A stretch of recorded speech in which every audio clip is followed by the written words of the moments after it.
Ladies and gentlemen, good afternoon. You're welcome to Freedom Park. We are assembled here in the first instance at the invitation of the people who run this shrine, this holy place, really a sacred place for South Africa. And it's fitting that we meet here. Our existence as a democracy over the past 30 years.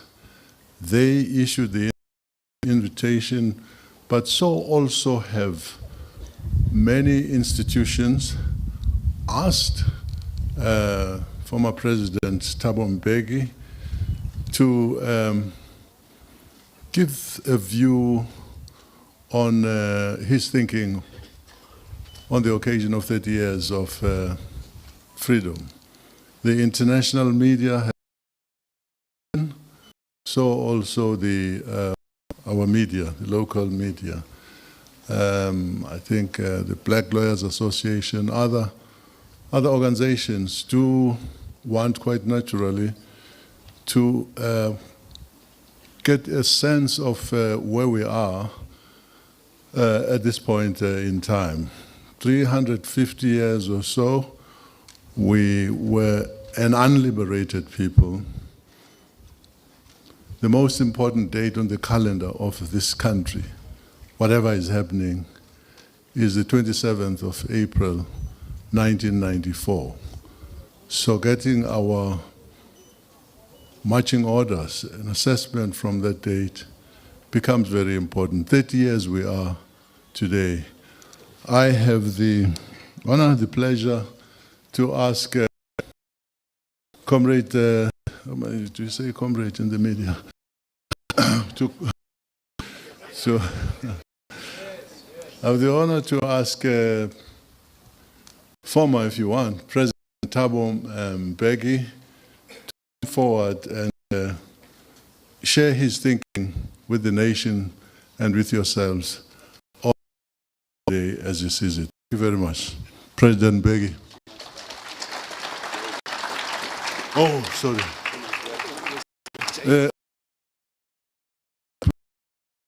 Invited us here. Comrade Jane.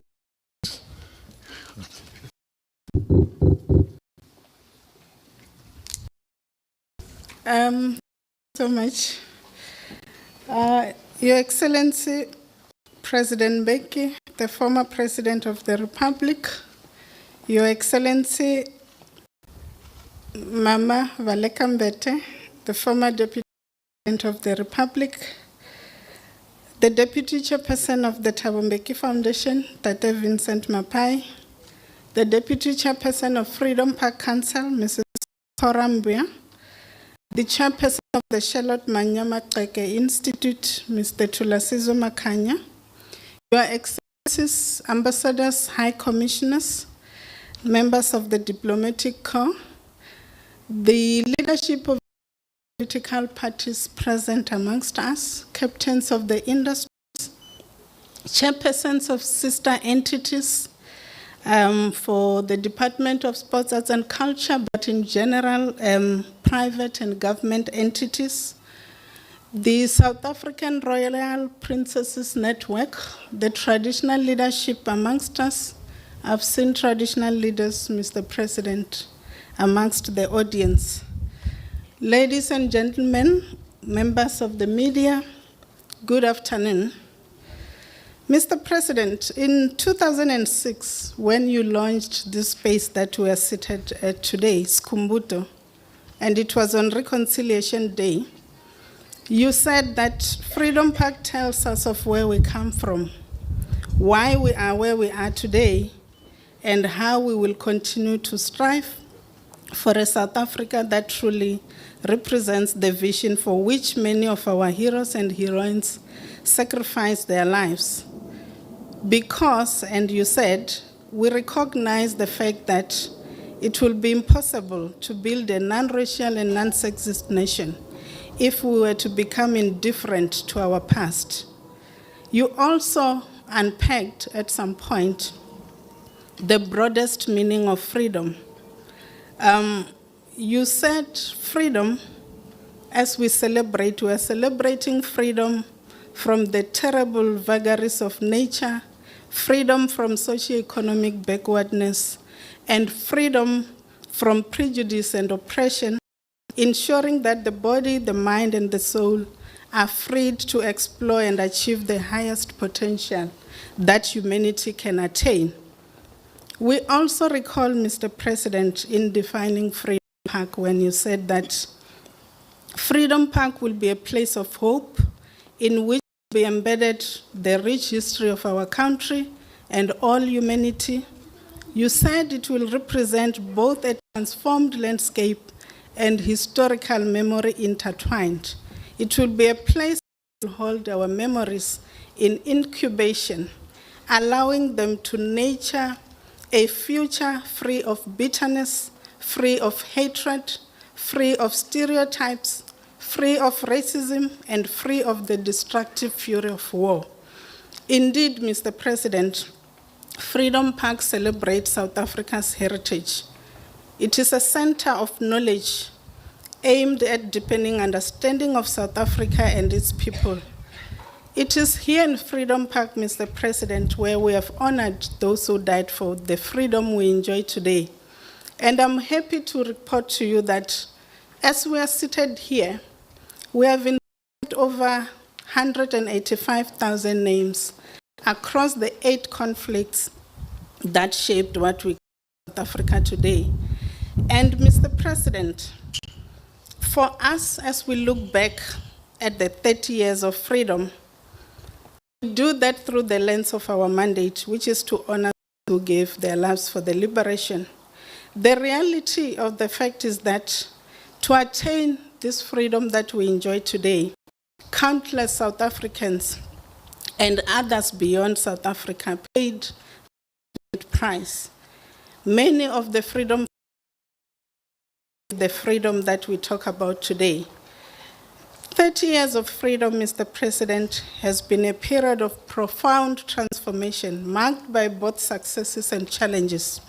Challenges such as we say today, corruption, inequality, unemployment, service delivery shortfalls, which includes, amongst the many communities, shortages in essentials like water.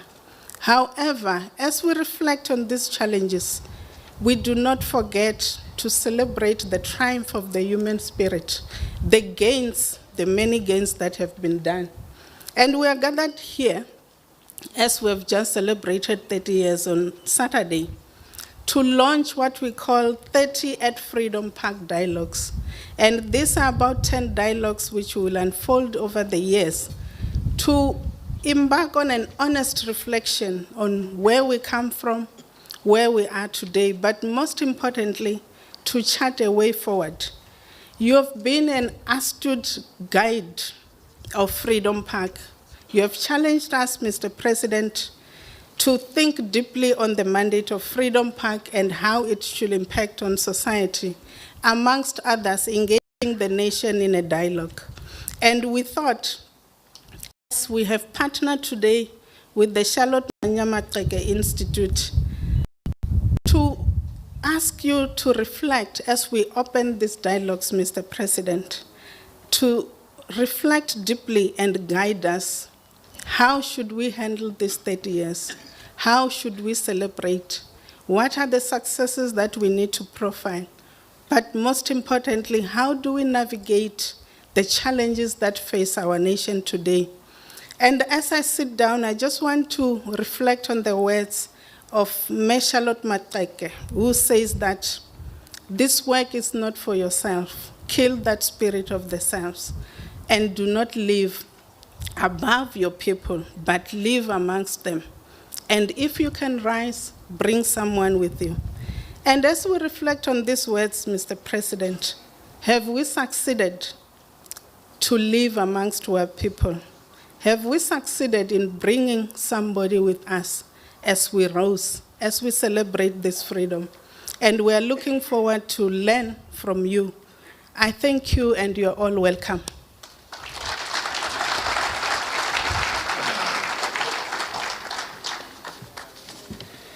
Thank you very much, Dr. Mfamadi. And thanks for fixing what I didn't do in the... All honorable people around here, protocols observed. You are warmly greeted. So at least you all know now who are here. I would like to invite Mr. Makanya, who is to give supporting remarks. Chairs the Charlotte Maxeke Institute.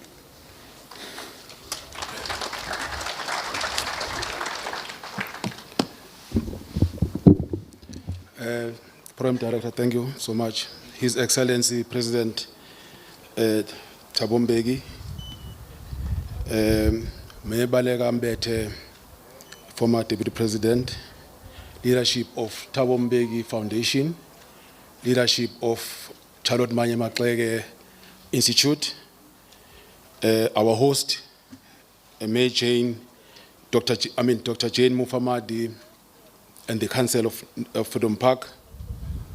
As an institute, we have seen this as a great stride, that while we celebrate 30 years of our democracy, but also parallel to that, we create a platform where we will have an honest engagement to be able to shape our future as the country.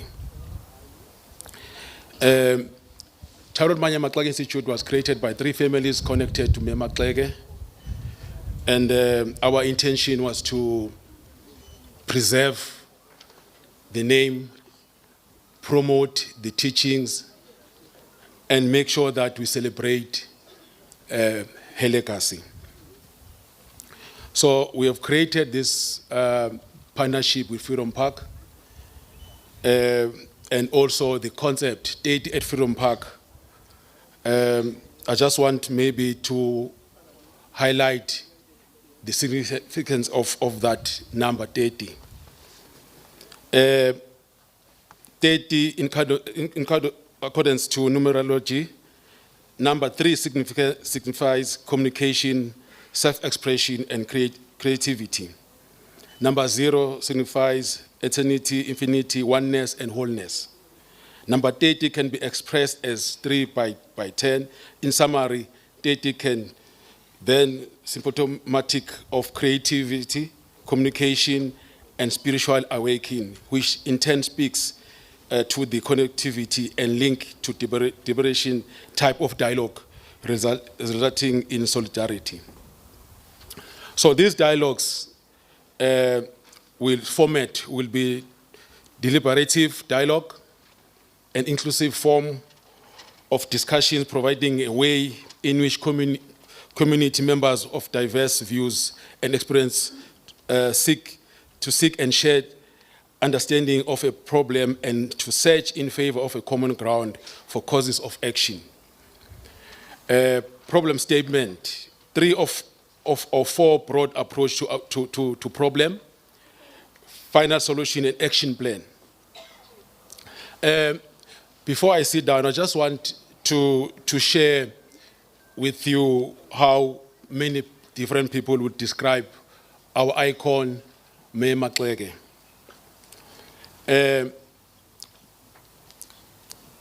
She initiated a number of schools. One of the schools was in the village of Abatembu in the Eastern Cape, where the royal family of Abatembu honored her by giving her a royal name of Nokazu, after helping King Sabata Jongomhlaba Dalijebo to build a school. To the church, to bring to South Africa Amy Church. She was a woman of prayer with a strong spiritual connection with God. To the women of the world, she was the unshrinkable and fearless woman who fought vigorously for their emancipation, a leader who stood tall amongst male. To the academics, she was towering intellectual, a trailblazer, and a trendsetter who was selfless. After graduating from Wilberforce, she influenced the university to accommodate more Africans, including a first democratic state of Malawi, President Kamuzu Banda. To her mentor, Dr. W.E.B. Du Bois, who she met at Wilberforce University. She was a principled and uncompromising pianist who was able to demand a seat at nominated table while extending her hand to say to also fight other forms of oppression. First president of the movement, a Congressman, Dr. Dube, she described her as a mother of African freedom. If President Mbeki was her president, I was going to say Major Maxeke was influenced by Botopilo principles, as she always put people first. And of her biography, Zubeida Jaffa, put it nicely when she named her book, The Beauty of the Heart. The great poet S.A.K. Mkai praised this icon through a poem he dedicated to her. And he said, Manzi emabele mati yase Afrika wabeka amabele kubathembu umabandla kondaba kwazondwa etshalaha kwingcwaba likangangezwe manzi emabele mati yase Afrika azinonyaka yaphusile nje logangwa yintokazi kabani na menzeleni ilitshe lokukhunjulwa zishaqisane ngala mavilakazi aze angalitshalwa owabo litshalwa eAfrika aze angalitshalwa emhlabeni aze angalitshalwa eAfrika itshe lisesekelo se-Ethiopia shukumani bafazi. It is for this reason that the institute that bears her name, we are on a journey to establish an integrated development in her name, which will have a girls' school as an anchor project. So we're extending our hand to South Africans. As we celebrated years, let's also create a new path of celebrating our icons with programs and that talks to their values. There can be no better way of honoring Maxeke after 30 years of democracy than to have a prestigious girls' schools that will produce many Maxekes. I thank you.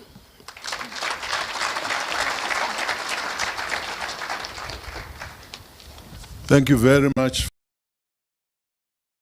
clarification on people know. The more we get to know about some of our less known heroines, the bigger a we shall be. Thank you very much. There is an appeal you're making, and I hope that was taken heed of. At this stage, protocol.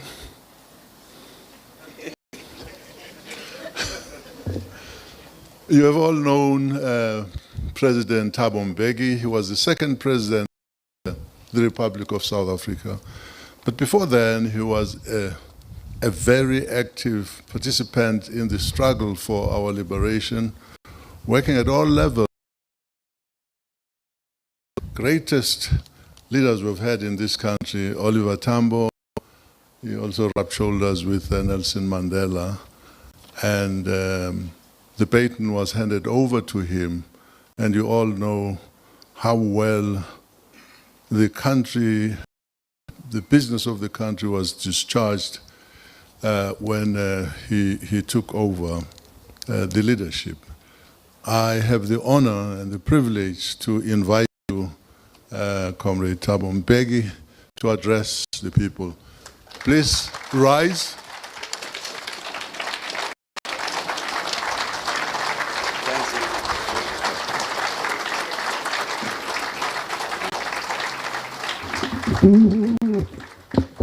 Thanks, Comrade Chairperson. Sit down.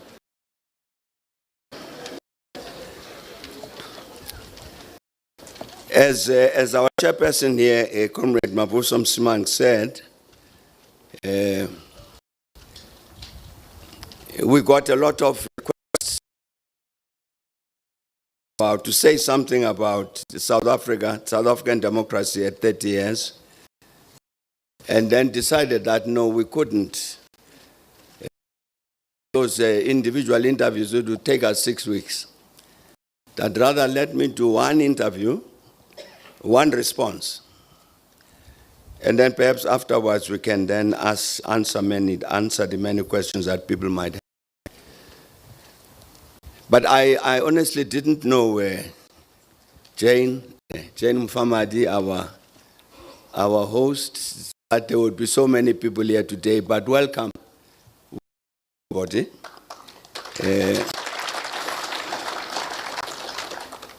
And I must also say, thanks a lot for deciding, because I think this must be an introduction to quite a present yet, Freedom Park.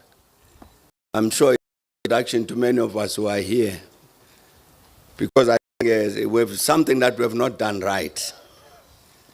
It's really because I think this is one of the major products of the yes, this Freedom Park. But I don't think enough of our people know about it, what it means, and what it projects that Jane Mfamadi was indicating when she spoke earlier.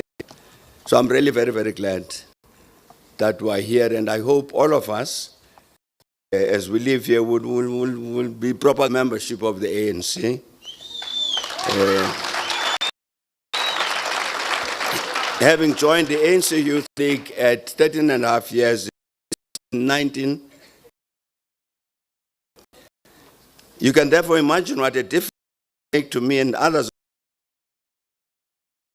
South Africa of today looked like the first losing their lives. Generation of mine includes my colleague and my very good friend, Mavu. The ANC had a victory party at the Carlton Hotel in Johannesburg as soon as the results of our very first democratic elections in 1994 were announced. I happened to serve as the master of ceremonies that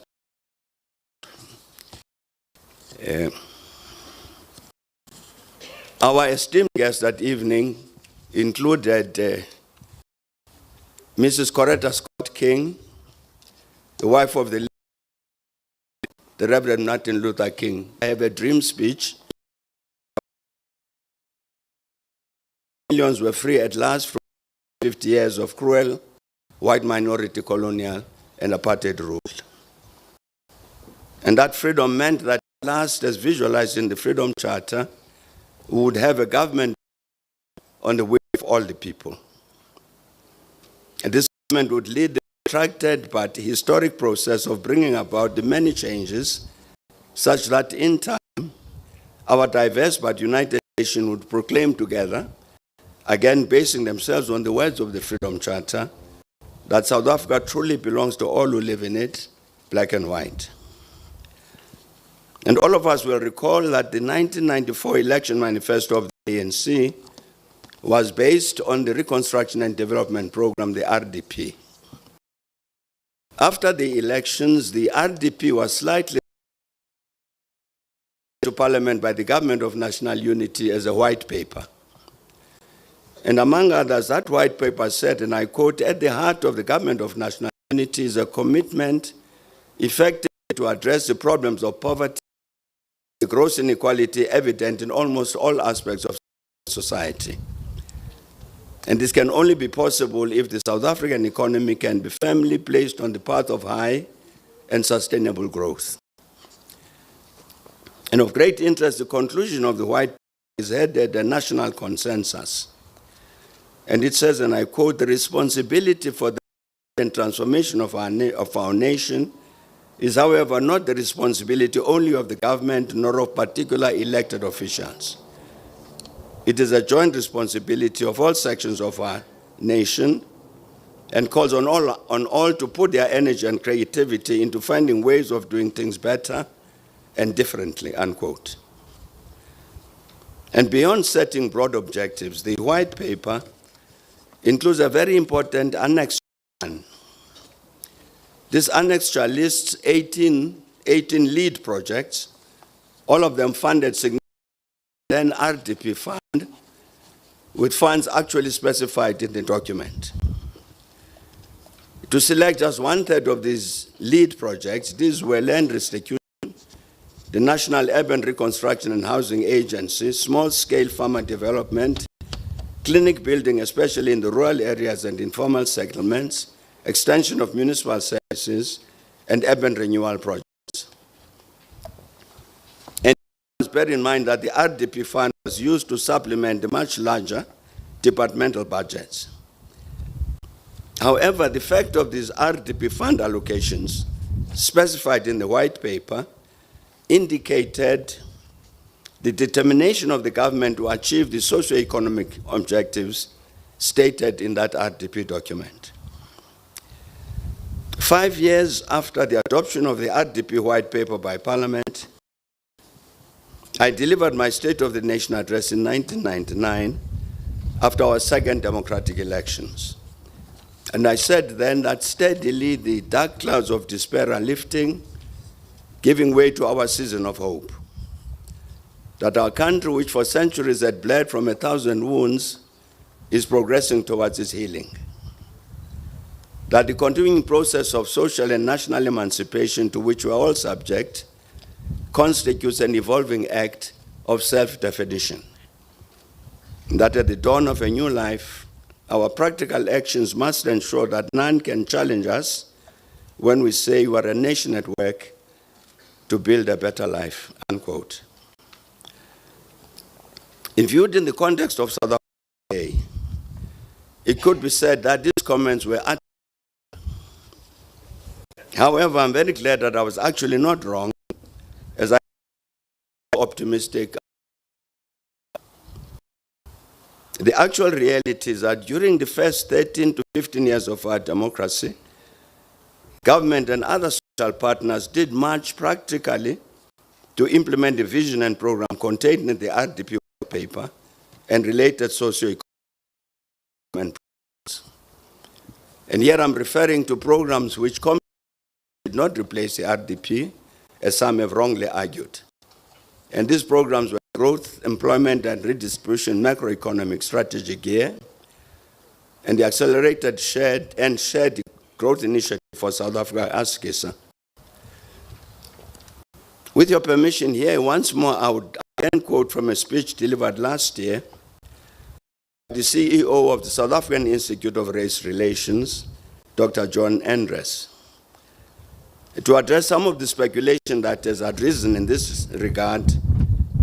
I must explain why I keep citing Dr. Endres. In terms of our country's political and ideological spectrum, the ANC and the Institute of Relations stand.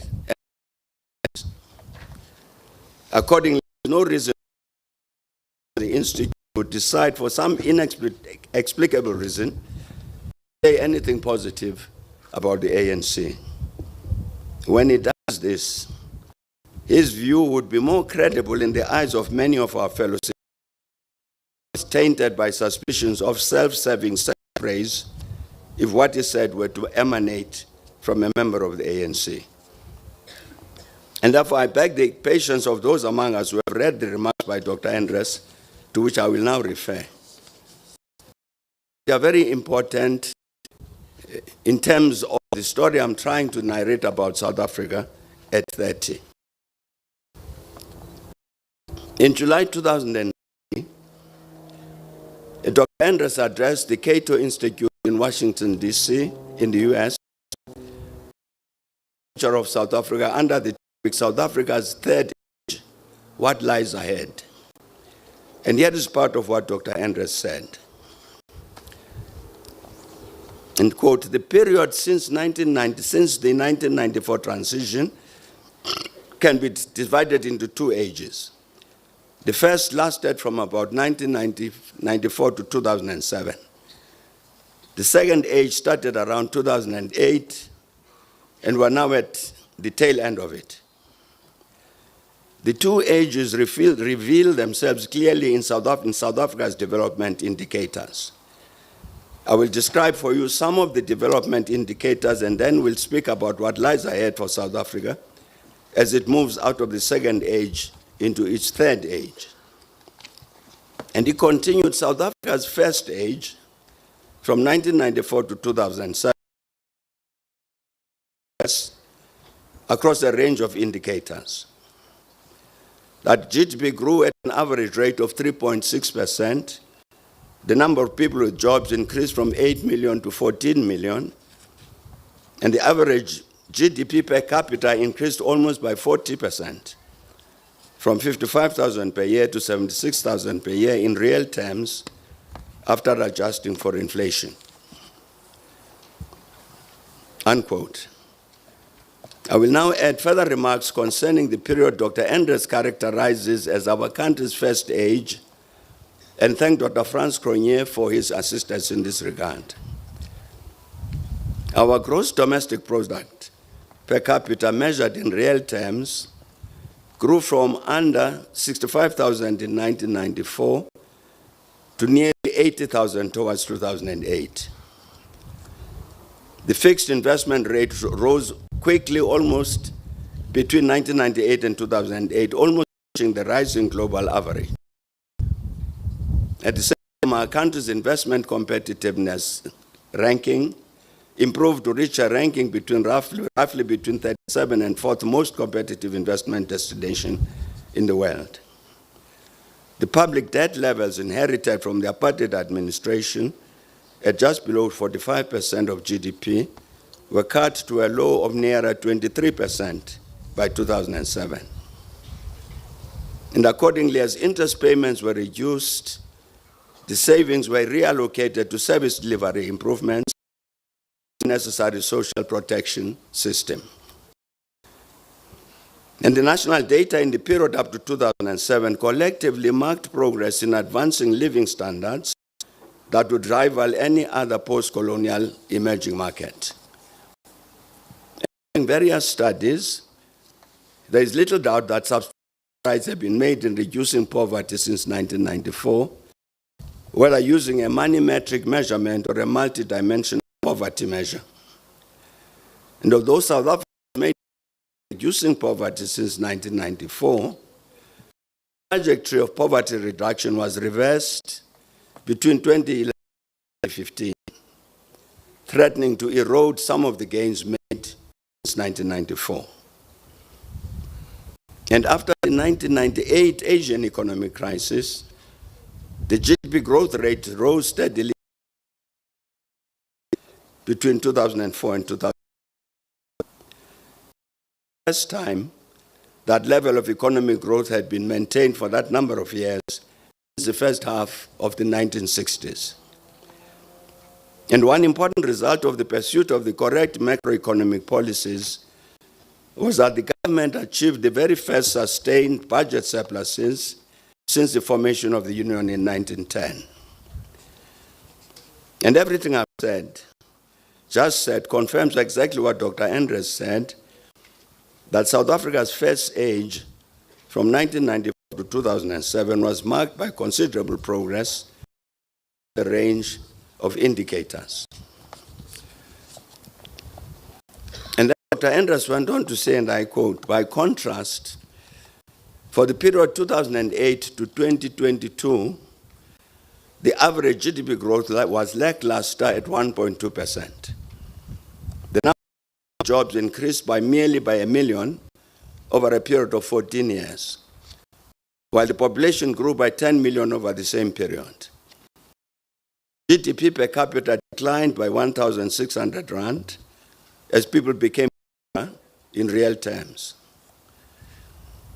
The unemployment rate crept up over the years and now sits, this was last year, at an astonishing 32.9%, up from 22% in 2008. 42.4% on the expanded definition that includes discouraged job seekers. Even these bleak employment numbers are generously assessed both formal. And he went on to say business indicators show a similarly stark divide.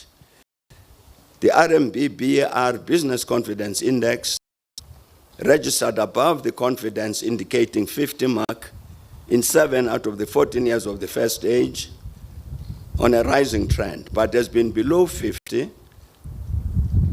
lacking confidence every single year since 2008.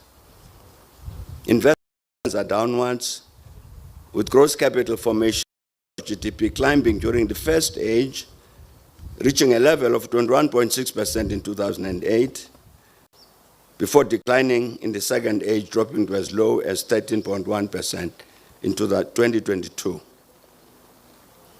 This number should be around 24% for an emerging market like South Africa, and the government's 2012 National Development Plan specified a target of 30%.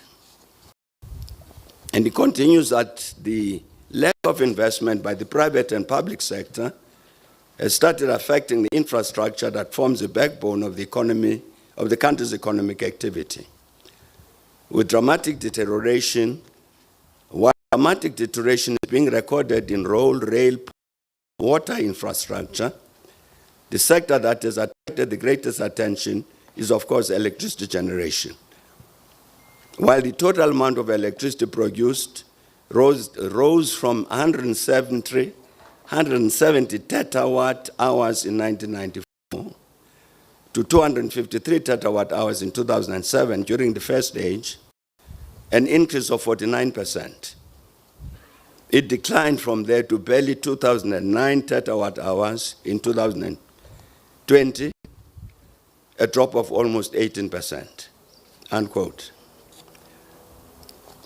This sharp difference, I must say, colleagues, I'm sorry to have read you all of these figures. You will see that when you see the document, you will be able to manage them, to cope with all of them.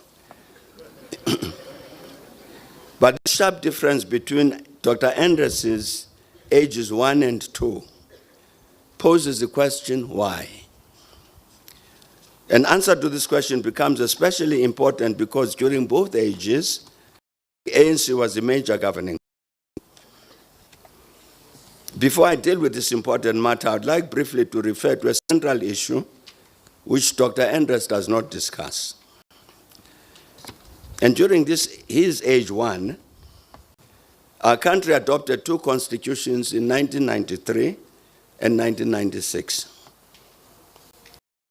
Therefore, during this age 1, between 1997, that especially the executive and the legislature, supported by the judiciary, set about the institutions prescribed by these two constitutions.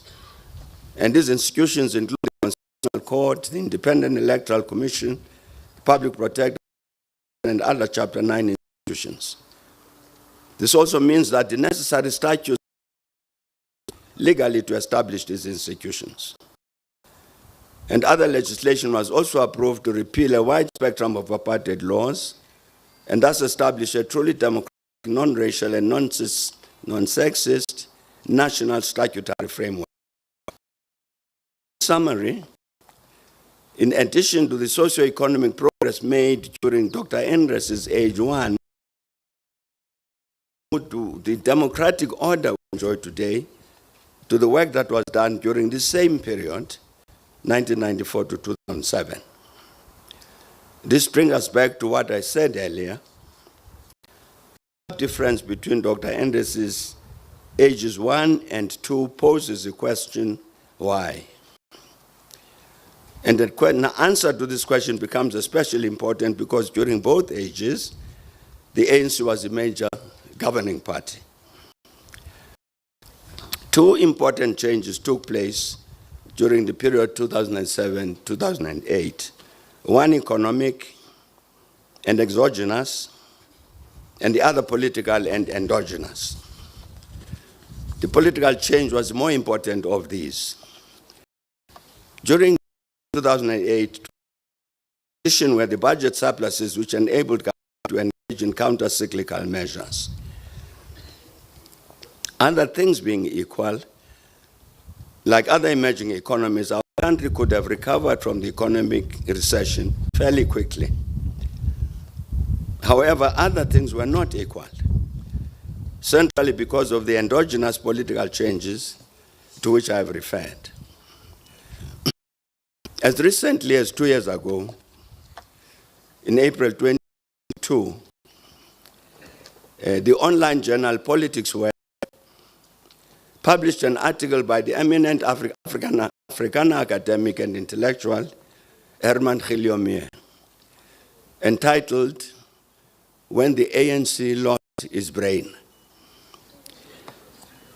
And this provides a clue to the political change I have mentioned.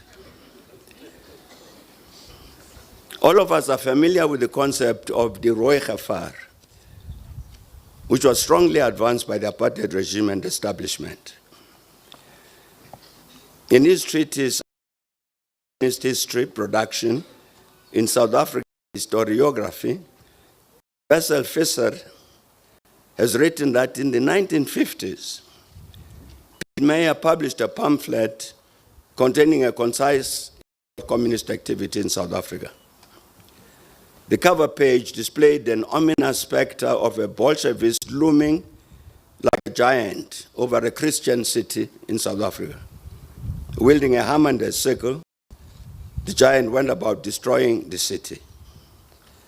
And Meyer illustrated how this South African Communist Party's was repeatedly defined, dictated by Moscow.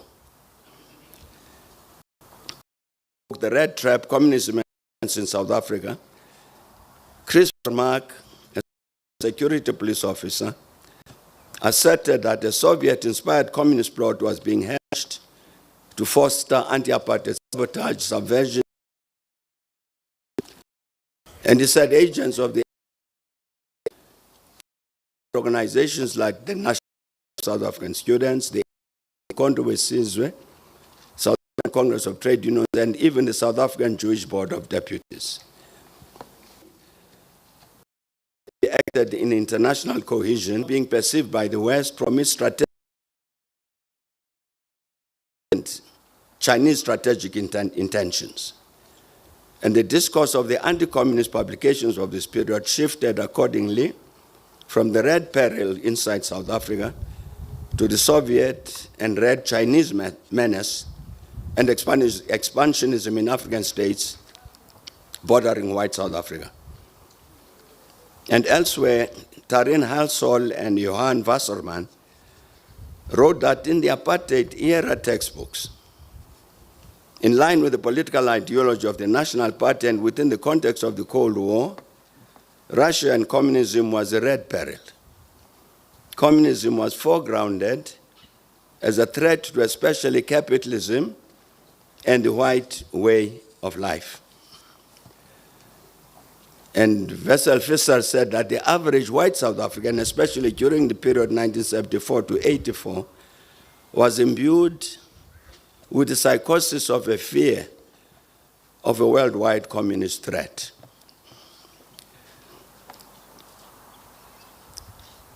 In January 2010, the Financial Times published an article by Alec Russell entitled Lunch with the F.W. de Klerk. And the article said that, encouraged by the fall of the Berlin Wall, which took away the Rooi Gevaar, or fear of a communist takeover, de Klerk was emboldened to press ahead with changes which led to the end of apartheid rule, unquote. The hard reality, however, is that not everybody in the apartheid establishment took this position concerning the Rooi Gevaar. For instance, in his book, The Afrikaner's Biography of a People, Herman Gilliomere writes, and I quote, "To preserve its image as a national movement, the ANC, as distinct from the South African Communist Party, did not commit itself to a socialist state. Instead, nationalists and communists alike propounded the theory of a national democratic revolution. In the first stage of this revolution, the goal was to take charge of the political and economic system, and from this basis, create the conditions for the transfer to socialism, which was to be the second stage." The author then says that wanting to put all his efforts into the NDR's first phase, Mbeki, quote, "postponed the introduction of socialism indefinitely." unquote.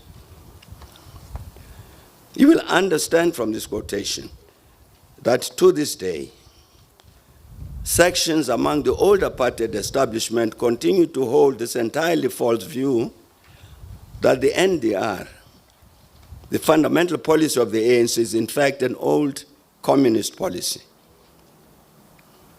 The argument states that the communists prescribed this NDR for countries emerging out of colonial domination, this being the first step on the road to socialism.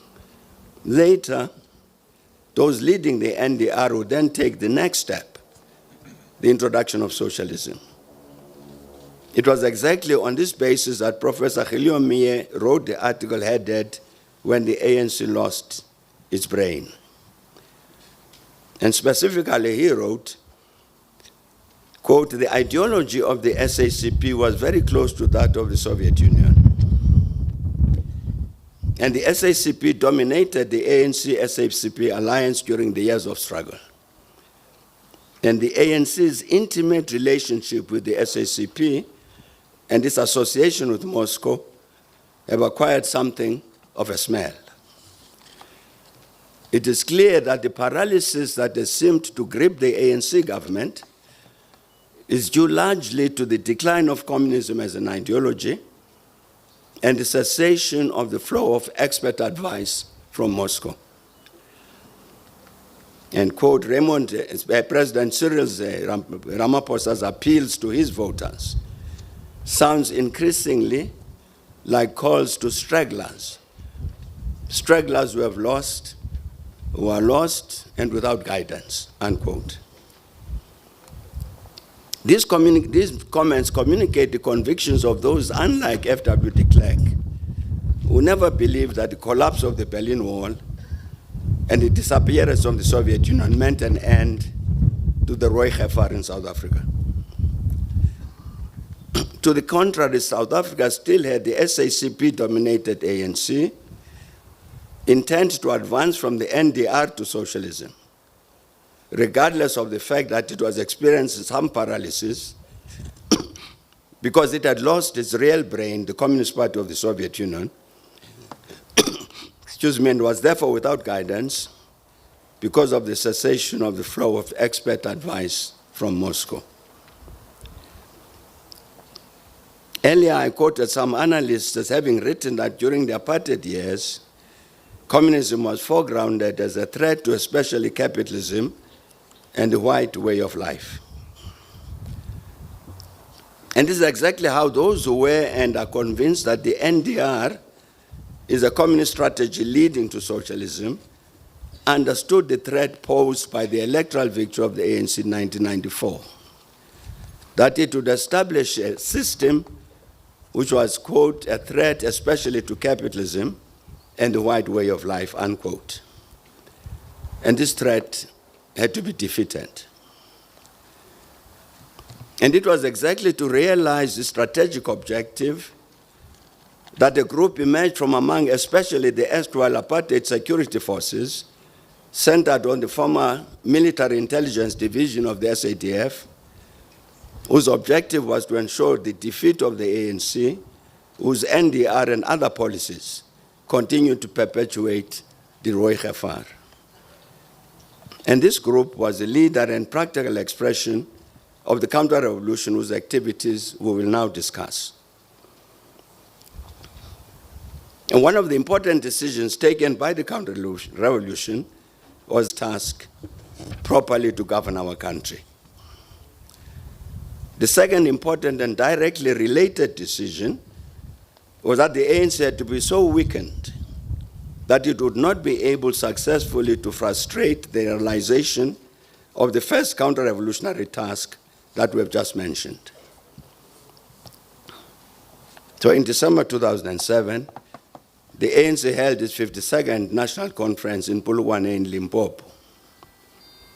One of the tasks of the National Conference, like all others, was to elect the National Executive Committee, the NEC, which was done. Having taken the decision to weaken the ANC, the counter-revolution started already in 2002 to work on the task to change its leadership. The 2007 National Conference presented the counter-revolution with the opportunity to implement its plans in this regard. It therefore participated both in the preparations and the conference itself to ensure the success of those it favored as members of the NEC National Executive Committee. In this regard, I must mention a very important matter concerning the reality about South Africa, which we're discussing. This is that the apartheid regime had paid a lot of attention to the task to infiltrate as many of its agents as possible into the ANC and the rest of the broad democratic movement. Though much was done by the ANC to discover and expose these enemy agents, the hard reality is that a considerable number of these remained undetected within our ranks. So quite early after the formation of the 1994 Government of National Unity, we approached the heads of the SADF, the Defense Force, South African Police, and the NIS, National Intelligence Service, to request that they give us a list of these agents so that we could discuss with and demobilize them. And effectively, all three services turned down our request. The counter-revolution used these agents in the ranks of the ANC to intervene in the Polokwane National Conference as it did. And later we'll return to this important matter of the place of the ANC in the context of the counter-revolution. You will recall that earlier I said that there were two reasons for the radical change between Dr. Andres's ages 1 and 2, the one economic and exogenous, and the other political and endogenous. In terms of the latter, I was referring to the change in the leadership of the ANC engineered by the counter-revolution, one of the major events during these first 30 years of our democracy. I will now discuss another important event which occurred during this 30-year period. I'd like to believe that nobody would contest the assertion that governance in any country would face serious challenges if denied access to state revenues, electricity, and a properly functioning economy. The South African Revenue Service, SARS, accounts for 95 to 98% of state revenues. From age 1 into age 2, Dr. Andres's ages, SARS outperformed itself in terms of revenue collection, with each year being better than the one before. However, this changed from the 2014-2015 financial year, with SARS underperforming in an ascending manner in the following years. Alarmed at this development, which meant an ever-shrinking pool of state revenues, President Ramaphosa appointed a Judicial Commission of Inquiry into SARS, empowered to make the necessary recommendation to address whatever shortcomings the Commission might have unearthed. Led by Justice Robert Nugent, this became known as the Nugent Commission. It submitted its final report to the President in December 2018. To cut to the bone, the Nugent Commission made the startling finding that some people had set out to destroy SARS, and it explained in detail how this was done. And obviously, the destruction of SARS would mean the destruction of the democratic state, given its unique place in terms of the provision of state revenues. It was exactly the success of this process of destruction which had resulted in the escalating underperformance of SARS from the financial year 2014-15, which set off the alarm, obviously contrary to the wishes of those who wanted to destroy the service. And one of the things which stood out in the Nugent Commission report, that the well-known US business consultant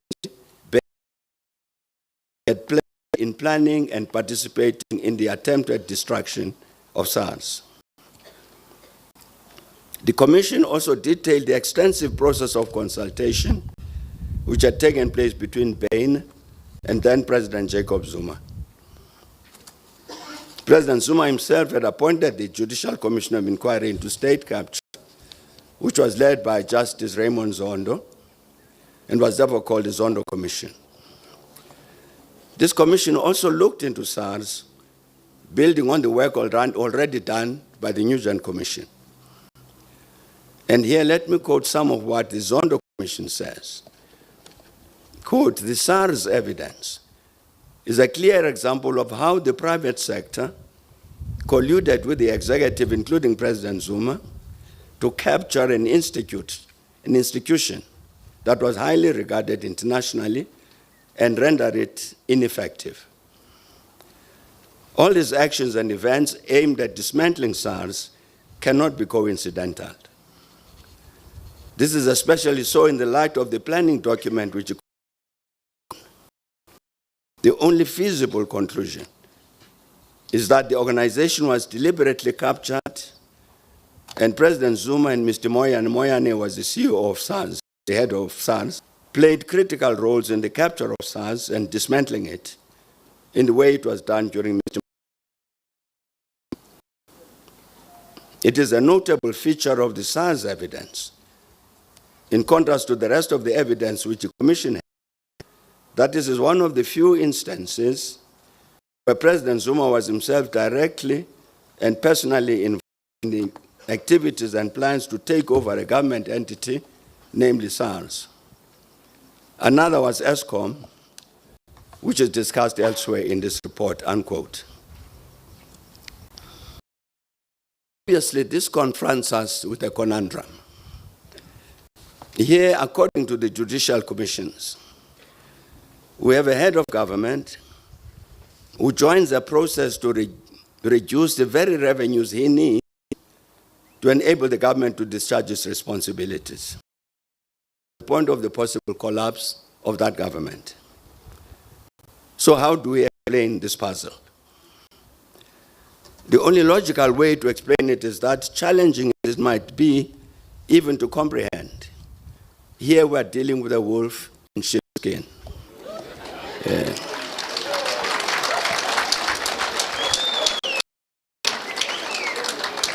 Accordingly, in terms of this, I said it's only logical way to explain it. Accordingly, in terms of this logic, the involvement of such a wolf, so to speak, in the effort to destroy SARS would not be surprising, as it would represent the discharge of its responsibilities as part of the counter-revolution. And time will tell whether this logical deduction is in fact correct. To conclude this section, it's important to note that President Ramaphosa acted on the recommendation of the Nugent Commission to remove the then head of SARS, Mr. Tom Moyane.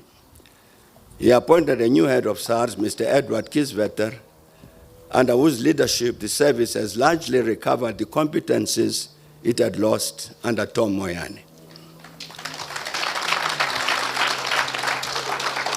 Let me now address another important matter. Virtually no country in the world, including ours, can function properly without electricity. It would therefore be obvious that to realize its objective to ensure the failure of an ANC-led government, the counter-revolution would do its best to compromise the supply of electricity to democratic South Africa. There is a particular false narrative that has attended the electricity crisis which has affected our country for some years.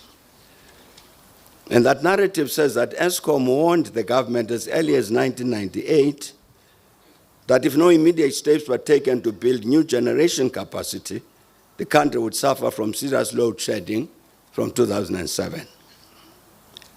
It is then said that government ignored this alert and that it is this failure on the part of government which lies at the base of the energy crisis that has affected our country for some time. As I've said, this is a false proposition, advanced to hide the reality in terms of what has negatively affected the availability of electricity at various moments. Some among us will recall that in 2007, speaking as the then head of government, I apologized on behalf of government for the instances of localized load shedding which had taken place and continued in the same vein in 2008 after the first instance of national load shedding in January of that year. With regard to the latter, it was only 11 in 2019 that we discovered that our apology had been misplaced. This was because the January 2008 national load shedding was completely unnecessary and had been deliberately engineered from within Eskom and had absolutely nothing to do with any failures on the part of government.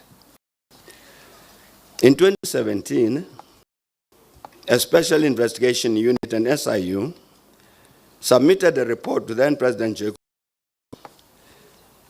entitled On the Investigation into the Holdings SOC Limited.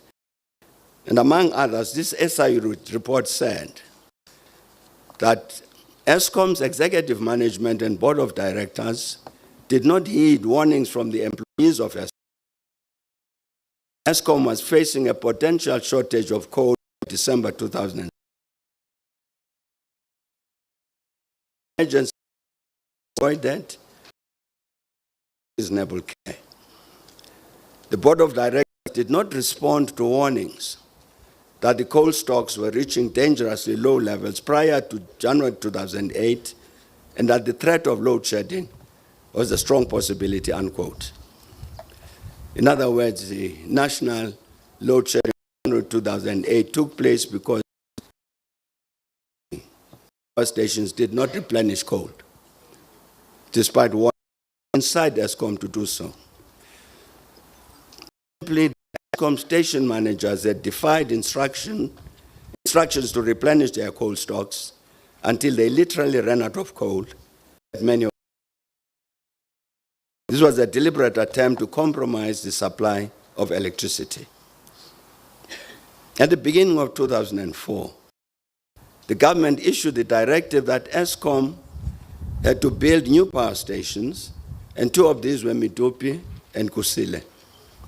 For the years, regular Eskom communications have reported that it started building Medupi in 2007, 3 years after the directive.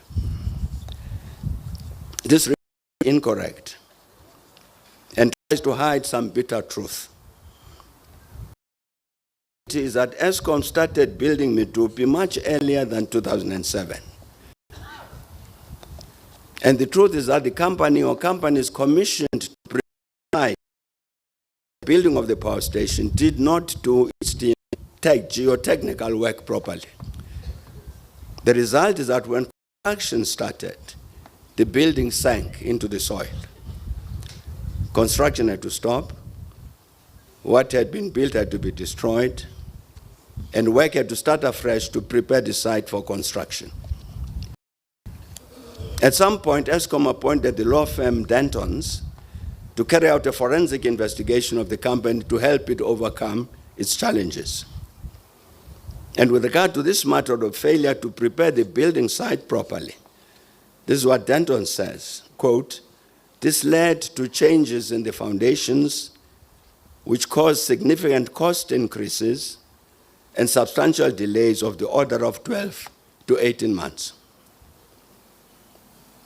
So the building of this new generating capacity was delayed by that period of time because of the wrong things that were done with regard to preparing the site for construction.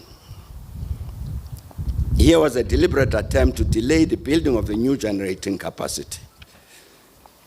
And during February 2023, last year, the then Eskom CEO, Mr. Andre de Ruyter, submitted an affidavit to the Pretoria High Court, the Gauteng High Court in Pretoria, and among others said correctly, quote, "In 2005, Eskom had not built a new power station for approximately 16 years.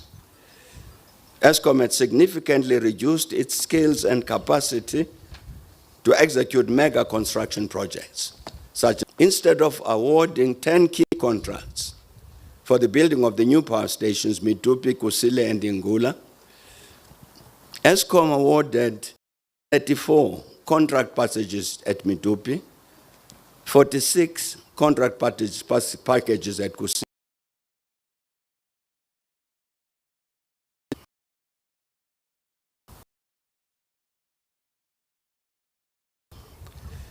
A decision was made by Eskom to execute the Medupi-Kusile projects on a multi-contract basis rather than structure on the basis of a minimum number of large contracts.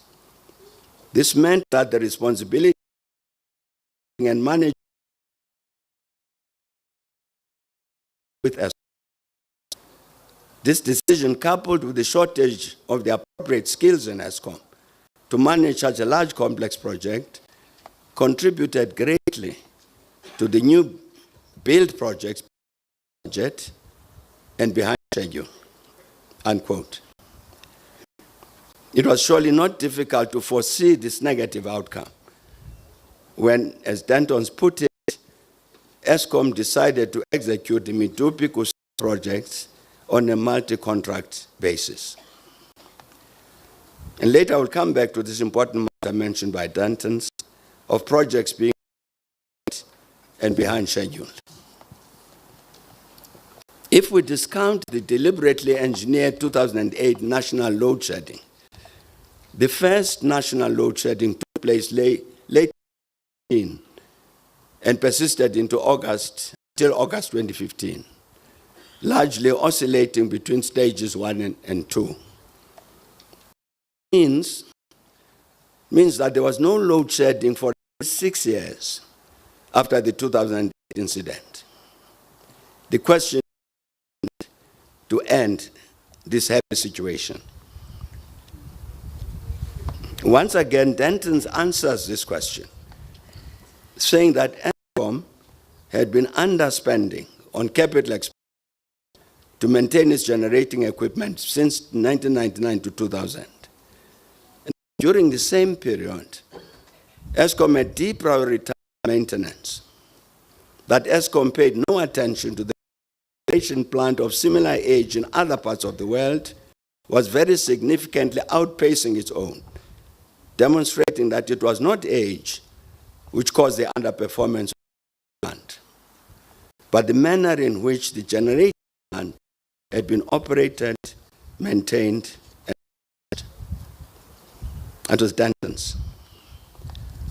And the Eskom knew very well that failure to do the right thing about the maintenance and refurbishment of generating plant would result in our failure. The practical result is that this failure contributed directly to the counter-revolutionary objective to compromise the supply of electricity to our country. The construction of Medupi in 2008, respectively, and both power stations were planned to be commissioned in 2014 and 6 years later, respectively.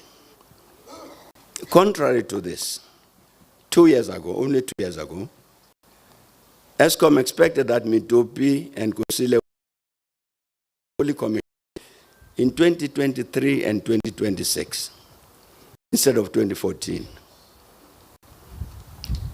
The reality, therefore, is that if Eskom had kept to the 2014, we would never had the power crisis we have been experiencing. The question is, what accounts for the inordinate in commissioning the new power stations? And this is the last slide about the practical instances which contributed to our energy crisis. One of the first major contracts, the National Alstom, to supply the control and instrumentation C&I system, which is the brain of any power station. By December 2012, Alstom's C&I system, control and instrumentation system, had already failed the factory acceptance tests on the boiler protection system 3 times, a system that was critical to the commencement of the commission then of the first Unit 6 of Medupi. This led to further delays because the boiler protection system had to undergo substantial redesign. To cut this story short, in 2015, Eskom announced that it had terminated Alstom's C&I contract for Kusile.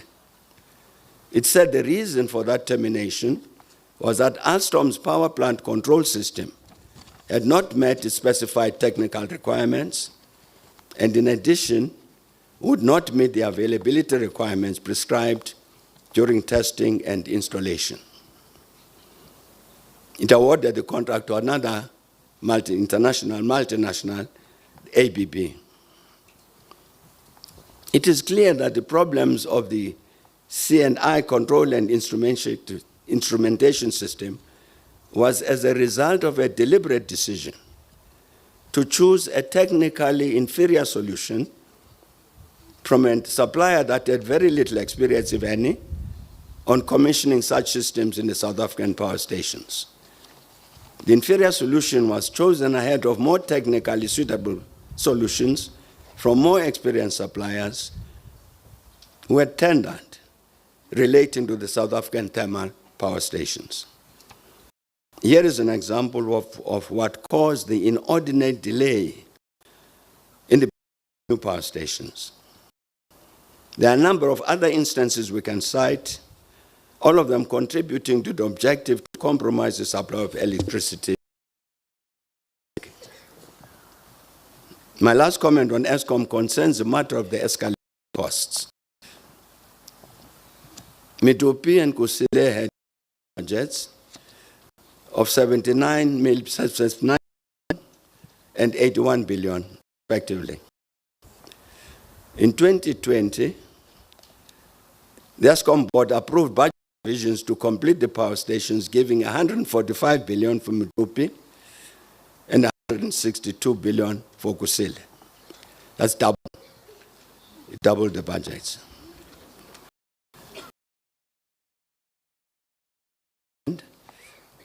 Had estimated that the final true costs would be for Medupi 234 billion instead of 79. And for Kusile would be 460 billion instead of 81.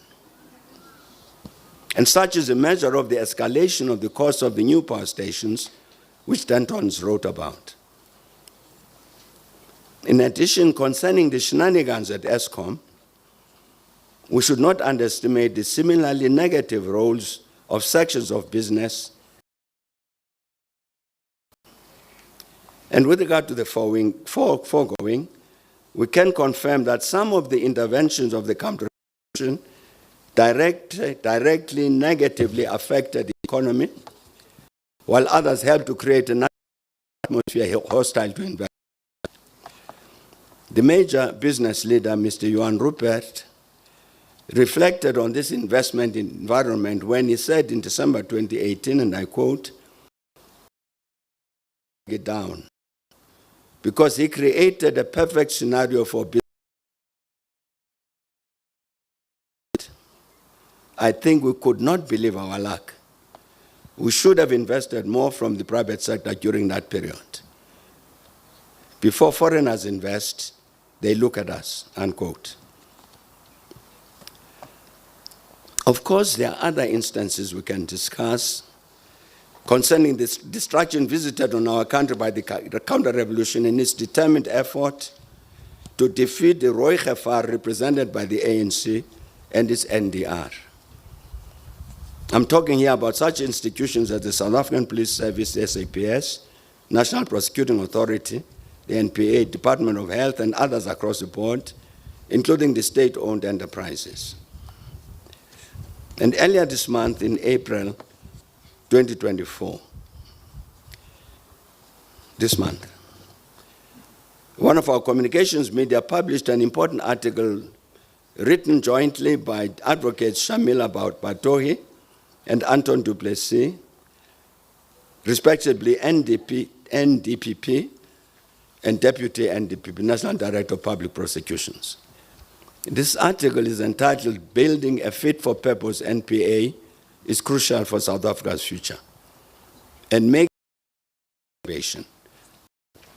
It says in 2019, when the incumbent National Director of Public Prosecutions was appointed, South Africa was reeling from the effects of a decade of state capture, an attack from the inside, a stealthy and deliberate war waged on the rule of law by the very people whose job it was to protect it, unquote. And this observation about, quote, attack from the inside, a stealthy and deliberate war waged on the rule of law by the very people whose job it was to protect it, describes the act of counter-revolution. And in this regard, I recall some of the instances cited in Justice Mukoro's report about what the court has said about Advocate Jiba, for instance, that Jiba's conduct is inconsistent with the duty imposed on all public officials, functionaries, by Section 195 of the Constitution, to be responsive, accountable, and transparent. And is technically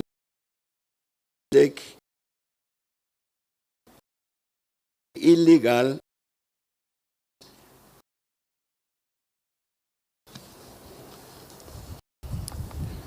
in the minority of the Supreme Court of Appeal about Advocate Mkhwe, and I quote, Mkhwe about the events of both 5 and 9 December 2011 and abused his position. Not only has Mkhwe shown himself to be seriously lacking in integrity, but has failed in these proceedings to take the court into his confidence and fully explain his actions. All of this hallmarks him as a person unfit to practice as an advocate, unquote. It is clear that whatever their own intentions, the wrong things which advocates Jiba and Mkhwe did as members of the NPA served the purposes, the objectives of the counter-revolution. And before we pass this reference to the NPA, it's important to note that President Ramaphosa used transparent processes to identify the new NDPP, to ensure that the right person was chosen effectively to address the recovery of the NDPP. The article asserts that this objective is being achieved, this time concerning the South African Police Service. Major General Benning Tlemeza was appointed head of the Hawks in 2015. However, this appointment was challenged on various bases, and ultimately the Pretoria High Court ruled in 2017 that this appointment was unlawful and invalid. And in this regard, the court said, among other things, quote, the judgments are replete with the findings of dishonesty and malafidez against Major General Tlemeza. These were judicial pronouncements. They therefore constitute direct evidence that Major General Tlemeza lacks requisite honesty, integrity, and conscientiousness to occupy the position of any public office, not to mention an office as more important as that of the national head of the DPCI, the Hawks, where independence, honesty, and integrity are paramount qualities, unquote. It can therefore reasonably be argued that part of the process of disabling the SAPS by the counter-revolution would be the placement in positions of authority of such officers as Tlemeza.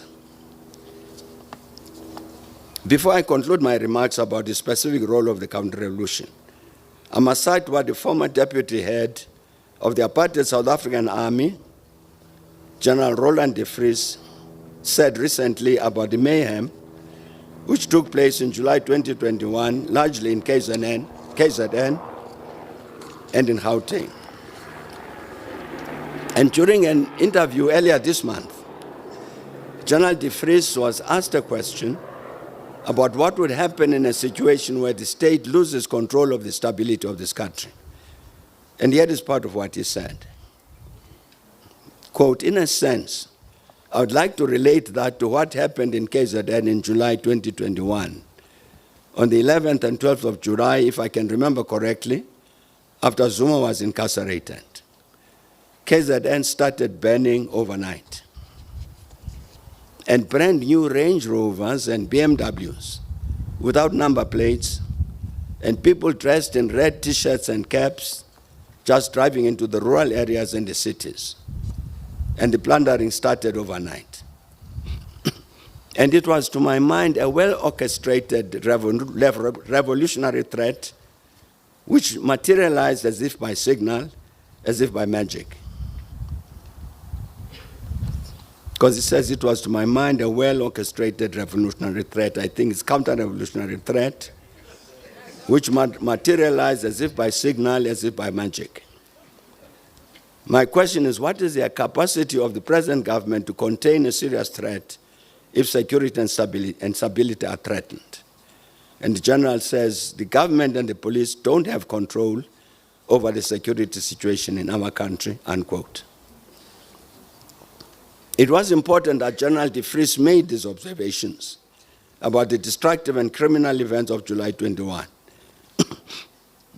because they confirmed the estimates some had made about the deadly events of July 2021, that these constituted a practical exercise by the counter-revolution to test its ability to destabilize the country. And this is exactly why General de Vries expressed his concern about the capacity of the present government. Security and stability were threatened. I can cite other examples illustrating the damage caused by the counter-revolution in the public sector. However, I believe that what I've said so far will suffice. I must also speak about the critically important decision adopted by the last two ANC national conferences that the ANC must renew itself as an absolute and urgent priority and for its very survival. The ANC conferences took this position as an acknowledgement that the organization itself was not in good health. And has been said repeatedly, essentially during the years since it assumed state power, the ANC has drawn into its ranks people who were only interested in getting into positions of power in government and abusing those positions for self-enrichment at all costs. And in time, some of those older members of the organization also adopted this stance. This represented a serious corrosion in the quality of some of the members of the ANC, leading to abhorrent behavior, such as embezzlement of public funds and other forms of corruption. And we're talking here about a governing party. Therefore, it was inevitable that those who ended positions of state authority, the ANC, would engage in activities directly opposed to the objectives of the people. It would therefore be dishonest not to mention the negative government during the past 30 years were a result of negative actions taken by members of the ANC.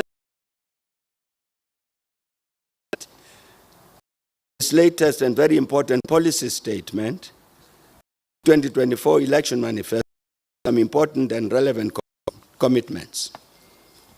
Among others, made mistakes as the ANC, with some and selfish personal interests. We are now raising the intellectual capacity and enhancing the moral and ethical orientation of our membership. And the living embodiment of a renewed ANC will be members who show exemplary conduct in society by upholding the core values and principles of selfless public service, discipline, and integrity, unquote. First, it goes on to make other commitments about such important matters as strengthening the links between government at all levels and the people, ensuring that the ANC public representatives and employees are held accountable for the basic services to communities, about strengthening investigation and prosecution capabilities, conducting rigorous lifestyle audits and improving vetting procedures, ensuring that there are severe consequences for corrupt activities. And they make a commitment to building a capable, developmental and ethical state led by honest, dedicated, and capable leaders. During the 30-year period we are discussing, the ANC has remained the single largest party, and I believe that whatever the outcome of the forthcoming elections, the ANC will still remain the largest political formation in our country as we begin our next 30-year period. This reality emphasizes the point that the ANC has an obligation truly to be guided by the principles of Batupile, whatever role it plays in the public domain, and that ways and means have to be made to make it genuinely accountable in this regard. And this is why I've tried to detail the commitments of the ANC has made in its letter with regard to the vitally important area of governance. I believe that one of the most important lessons we must learn from these first 30 years of democracy in our country is that any political party given the responsibility to govern in any sphere of government must practically be held accountable in terms of such good governance principles and policies as the ANC has listed in its election manifesto. And I'm convinced that is one of the common objectives we must carry forward as a people as we take whatever steps to define the South Africa we want. And during his address to the nation a few days ago on Freedom Day, 27th of April, President Ramaphosa pointed to some of the major challenges our country continues to confront. He says the apartheid legacy continues to define the choices and opportunities of so many South Africans. We know that despite our achievements, South Africa remains a highly unequal society. Our people confront every day the apartheid legacy of unemployment, poverty, and underdevelopment. Crime, especially crimes of violence against women and children, are scourge in our communities. Despite great progress, many households do not have electricity or clean water. There are still many families that go hungry. There's a huge divide between the rich and the poor. We see this divide in access to health care, in access to safe transport, and proximity to services and work opportunities. At times, it seems that these challenges threaten to undermine the achievements we've made over the past 30 years, unquote. And without doubt, the President was very correct in the observations he made. Something must be done. My papers are stuck. Something must be done to address these challenges because we cannot afford that they continue to define our country. At the same time, our combined efforts must continue to focus on nation building, national and social cohesion. The South Africa which has visualized the Constitution truly belongs to all who live in it, united in our diversity. We must build and entrench strong ethical foundations, which must make a critical contribution to the task to end scourges of lawlessness, violence against the person, including gender-based violence, as well as pernicious individualism, which leads to looting, to corruption, and all manner of criminal abuse. Therefore, we must achieve a correct definition of our place in the world so that once more we re-emerge as steadfast champions of Africa's renaissance and co-architects of the global human family visualized in Agenda 2030 and Agenda 2063, in which no one is left behind. There are three messages I would request that we I've said. The first of these is that the charge that some make repeatedly, that the last 30 years have been a disastrous period for our country and people, is entirely false and serves ignoble purposes.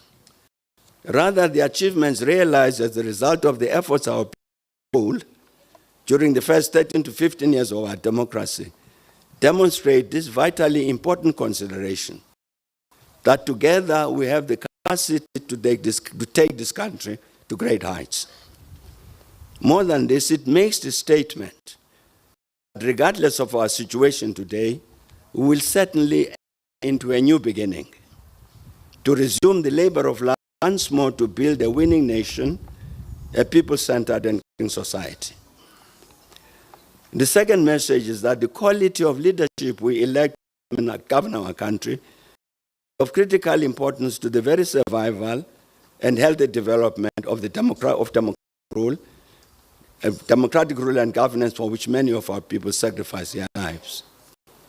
This means that as we begin our journey into the next 3 decades of our democracy, we must elaborate the processes whereby we ensure that those who govern us abide by specified principles and practices of good governance, which must be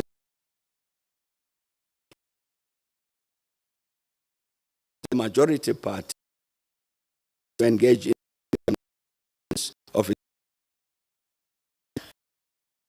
message. The heart of many problems our country faces lies the brute reality of a counter-revolutionary intervention which began some years ago. And whereas the central objective of that counter-revolution was to defeat the ANC and its NDR program, its intervention has caused enormous damage to the country as a whole and visited much suffering to millions of our people. I believe that this situation makes it incumbent on our people as a whole to act together to address the harm caused by the counter-revolution, first of all by answering the question of what is to be done to undo the damage caused by that counter-revolution. In his Freedom Day address, President Ramaphosa said, quote, "We know that if we work together, if we harness the same spirit of unity that we did in 1994, we will surely overcome the challenges that he had mentioned. And history shows us that working together in pursuit of a common goal, we will succeed. We believe in a better tomorrow, and it is within our hands to shape our collective destiny," unquote. Consistent approach, I suggest that to respond to the enormous challenges created by the counter-revolution, our people should convene in a new and truly inclusive national dialogue to answer the to be done. Of course, that national dialogue would be held later this year after the general elections. In this regard, I must report that currently I am engaged in serious discussions of our national foundations, because I'm certain that the country as a whole would benefit greatly from their collective voice, matter of the national dialogue I've mentioned. I'm certain that during this coming month of May, it will be possible to hold a more concerning this proposed national. I want to conclude this presentation referring to an important document issued recently by some of our compatriots. I refer here to the document issued earlier this month by a collective of Afrikaner leaders headed Afrikaner Statement, which incidentally could be discussed at the national dialogue I've mentioned. Our was made in this statement that we want to stay here and contribute to and all its people, that we're building to remain here, and that the past should not destroy the future for us all. It seems to me that this statement communicates a vitally important commitment I trust all of us share, that together we must contribute to the well-being of and all its people. It is exactly this spirit, noble attitude, which guarantee that working together, as President Ramaphosa said, working together, we will overcome. Thank you very much for your attention.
16.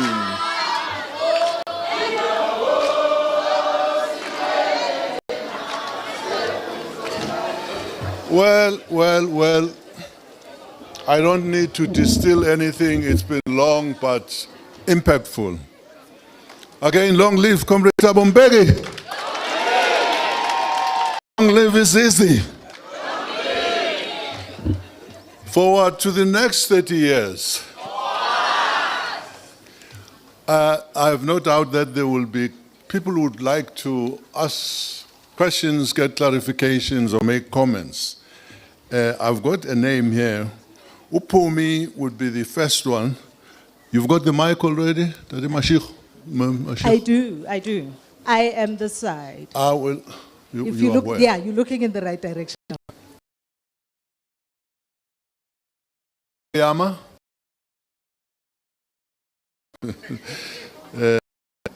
Then after Oyama, listen carefully because I will not repeat this. Yeah, okay. Then the other people will raise their hands and I will attend to that. So, Pumi, please. Thank you. So my question is around perhaps a failure to succession plan. Because at the time, you talk about counter-revolutionaries. I'm wondering if failing to succession plan, and in particular, a talk of a third term leading into Polokwane left the door open for those counter-revolutionaries. Got the entire question, Chief? Just restate it. The question. Pumi? Sure. So my question is around succession planning and the failure thereof, and in particular, talk of a third term going into Polokwane, if that perhaps left the door open for the counter-revolutionaries. Thank you. Your question? It's more like a commentary and an amplification, Comrade Wali. Thanks for a very lucid, explication of current challenges, Comrade President Thabo Mbeki. It does seem to me, I think as you point out here, that the problems we confront are beyond the efficacy of normal engagement. They require a seismic reflection by the entire society, in a society-wide conclave, as we describe here, a national dialogue. Bring in the best amongst us, faith communities, the youth, women, political parties, of course, civil society, especially social movements, to reflect and review, to pull out of the rut in. It's unusual. We need something big and consequential. At times of difficulty in our country, we have a history of this, whether it is about meeting in Bloemfontein, Valmanthal to form, whether meeting at the Congress of People in Kliptown in 1955 with a blueprint for the South Africa. I can mention other interventions like the conclave in with the formation of the UDF, a multi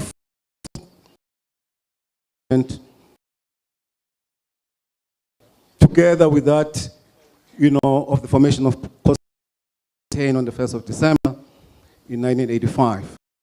I always refer to this thing as our Tet offensive, that the UDF agents, that phenomenon led to your voice, your megaphone, your bully pulpit, to this need for a grand conclave, a national dialogue to look and solve the problem that beset us is mightily important. Thank you. Thank you very much. Yes, he's not verbose, he's extensive. This man has just published a book, and I would be happy to promote it to all of you. This is an endorsement of the idea of a national dialogue, but the chief will comment as he sees fit. Can I ask a third person? Over on this side. Good afternoon, Aldrin Simpier here from Newsroom Africa. Former President, when you say that the apology placed, this is now the apology for blackouts. I understood your apology I understood your apology for the blackouts to be that ESCOM had warned the government that there is an issue in relation to capacity and there was no new generation that was being built. And therefore, you then apologize. Not necessarily because there was low coal stockpiles. And then the other one is, in the formation of the OAU, the discussion was about the liberation of the entire continent, including South Africa. And Ben Bella said that the continent cannot be free if the people of South Sahrawi are not free, and if the people of South Africa are not free. What I found strange, though, is, as it stands currently, we see a number of Africans willing to travel, to go to Europe, the Mediterranean, cross the Mediterranean, and lose their lives. They're literally running away from their liberators back to the people who are the descendants of their oppressors. Do black African state of the continent as a whole? Thank you. Thank you very much.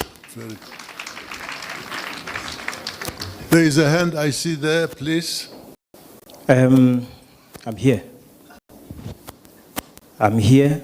I see a hand this side, I hear a voice that... No, straight up.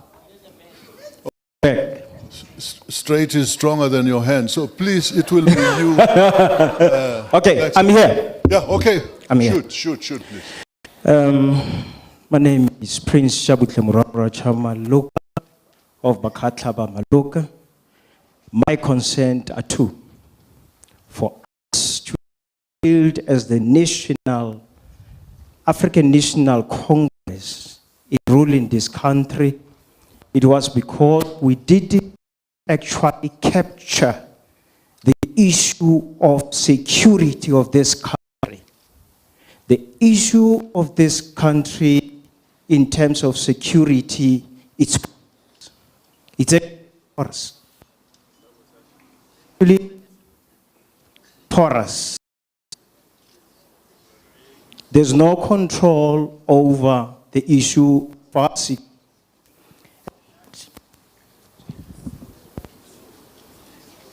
Are you done? Thank you. And that, Mr. President, that makes us fail. Hence we have the KZN issue. Hence we have all the commissions with no report and no action.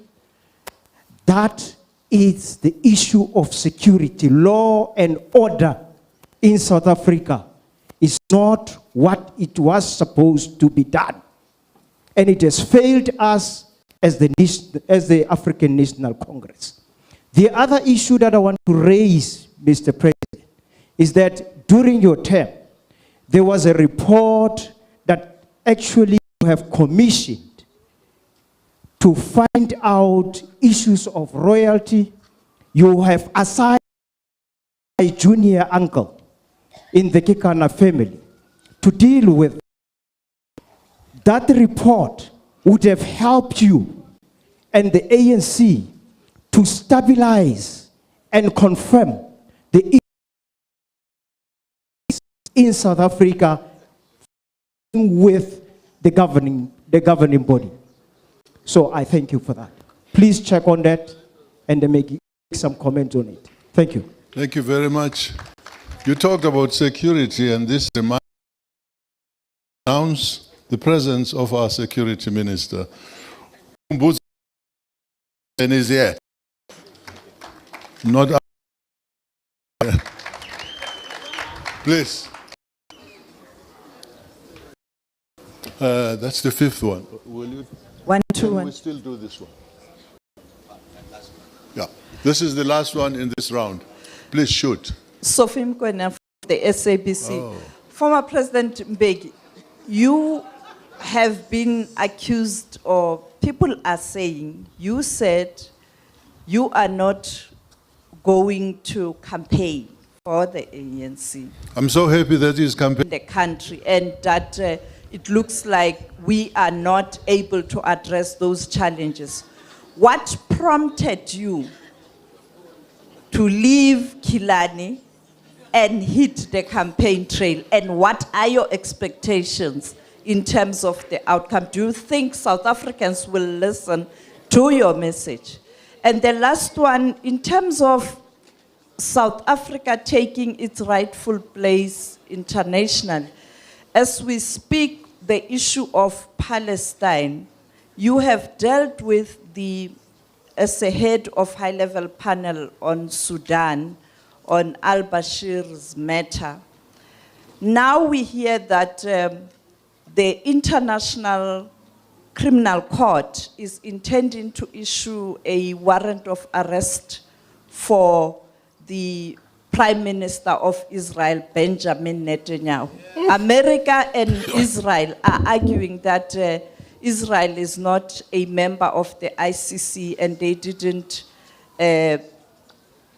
did sign the Rome Statute, but they didn't finalize and presented whatever they were supposed to do, and therefore they are not supposed to worry.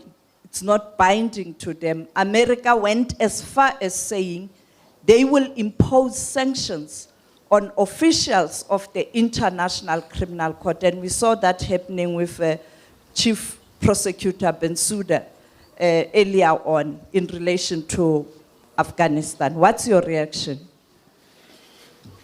Over to you, Jim.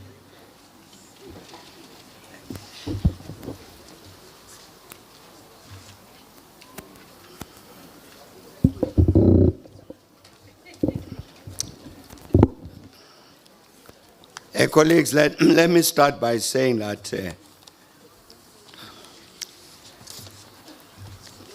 come back in a sense to the beginning of what I was trying to say, I was asked to reflect on what's my view about South Africa after 30 years of democracy.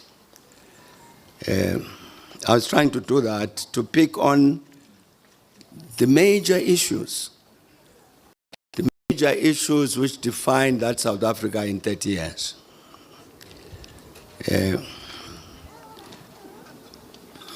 I hope we'll bear that in mind as we ask our question, because I hear a lot of the questions here are not about that.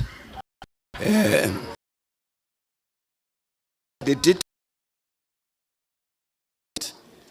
didn't really belong within this context. Let me start with what Oyama was saying. As you reflected, Chairperson, on commented after Oyama had spoken, quite correctly, I really want to express my appreciation to Oyama for having said what he said. That if we look at very seriously at what has happened in this country over the last 30 years, he says we need what would amount to what he called a seismic reflection on our country. Because we really need to look very deeply at all manner of things that have happened.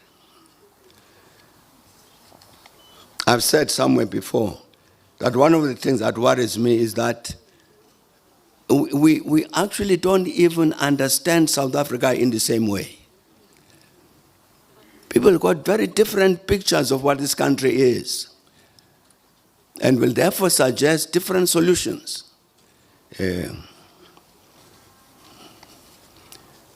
I hope I'm not being rude if I say this. You see, for instance, I notice that this issue, so-called cadre deployment, has become such a big issue. And I don't understand why. Because if you look at it very intensely, in this seismic reflection that Oyama is talking about, what's gone wrong here? I was citing some instances and can cite many more about practical what has been happening inside. It's not cadre development. But I'm saying it's this different understandings of South Africa. So I'm saying, Chairperson, just advising our colleagues, when you ask questions, please let's bear in mind, there's a major issue here. When we say let the nation come together in a national dialogue to do that seismic reflection, and let that dialogue be truly inclusive in the manner that Oyama was saying. Involvement not just the politicians. Civil society must be there, the politicians must be there, business, labor, everybody. Let's reflect on this thing in a very serious way. This is where South Africa is today. Where do we want it to be tomorrow? The thing about the question raised about the succession plan and my standing for a third term in Puluwan, I said, the information I have is that the discussion by the counter-revolution to say, what do we do about the leadership of the ANC, started in 2002. Didn't start in 2007. Started in 2002, and they were tossing around various names. I will not mention the names. From 2002, so the thing with nothing to do with what it did in the third term issue.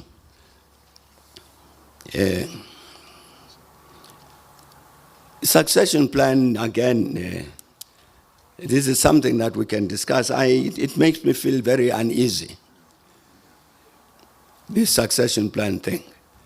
As I was saying, I mean, I've been Walter and myself, Yemavus, we've been in the ANC now for 70 years. And as we grew up, we never heard of a succession plan. It was never there. Because comrades are involved in struggle and so on, and you are engaged. And this idea of I'm going to run to be president of the ANC was unknown. Because you are engaged in struggle, it's other comrades who are watching, who are working with you, will say, we think Mavuso, he comes from the National High Command of MK. And people don't know that. He's one of our senior commanders in the military struggle. He never asked to be that. But because the movement, comrades working, were saying, some of the people who want us to lead are like him. So I'm talking about the succession plan. It's a succession plan. It suggests something like this, that a group of people would meet somewhere and say that we want Mavuso Msimang to be president in 10 years' time. How do we... how do we promote him in order to succeed? I think the only succession plan that the movement I know had was to make sure that we produce high-caliber cadres who are committed to this task to serve the people of South Africa and make sure that they engage in that task. It's a self-selection process. It becomes quite clear if you just watch comrades. It becomes quite clear whom we should deploy there and deploy there. It's the quality of their contribution to the struggle, not a committee that sits there and makes a succession plan.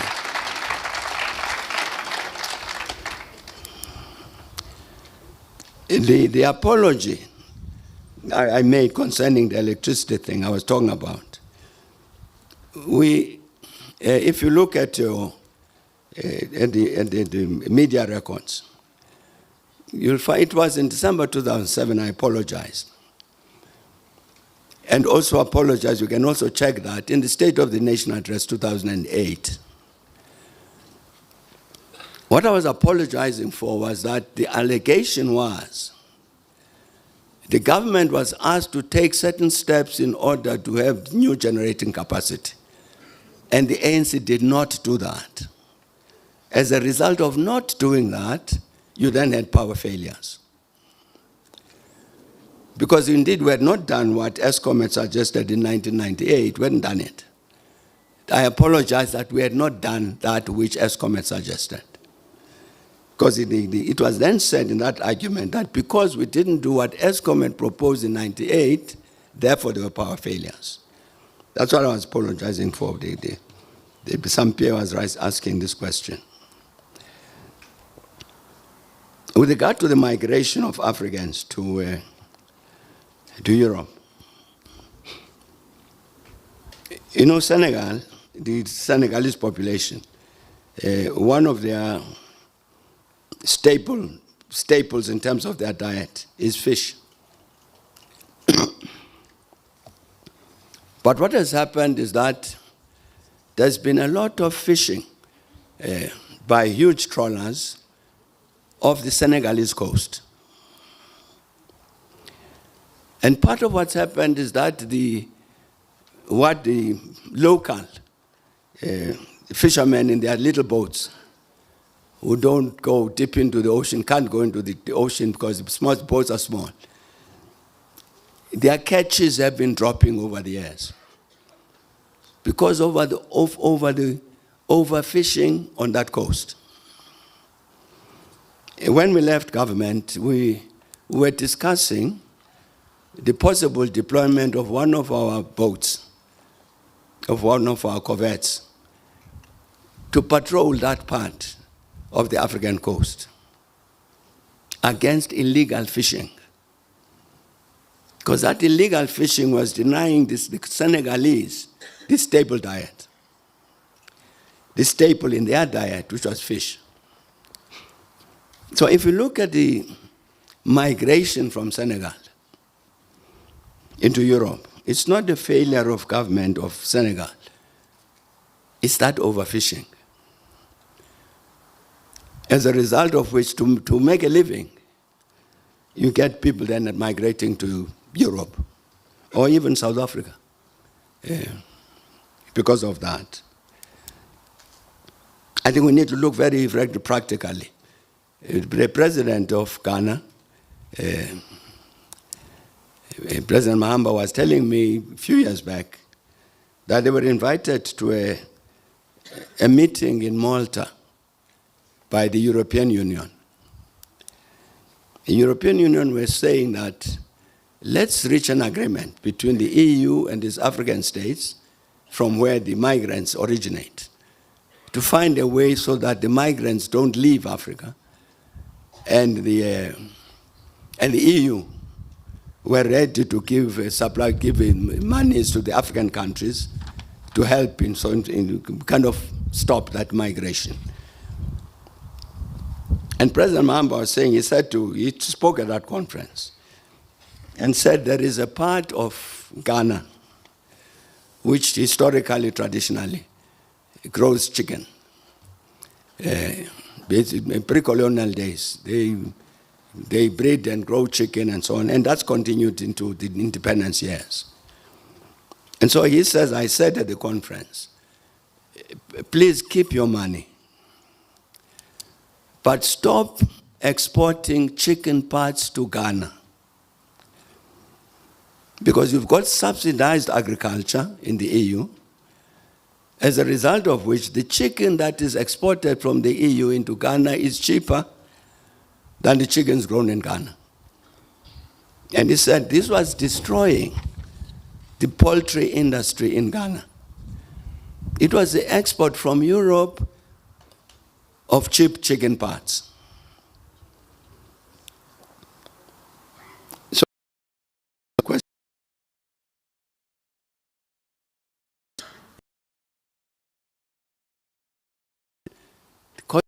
migration is not the people running from their liberators. It's impulses. The people of Ghana in this particular area who can no longer grow chickens because I go to the supermarket, I buy chicken parts. I no longer want to buy Ghana chicken. And my livelihood is gone. What do I do?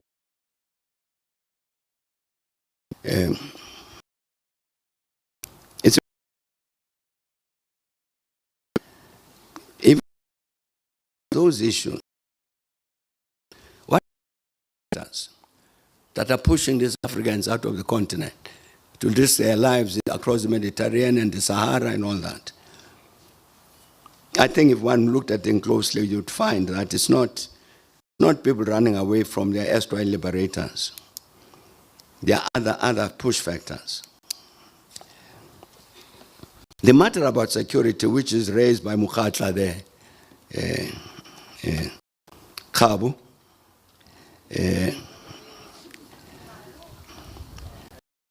of course important. This gives us to do with law and order, security, national security, and all that. It's important. But again,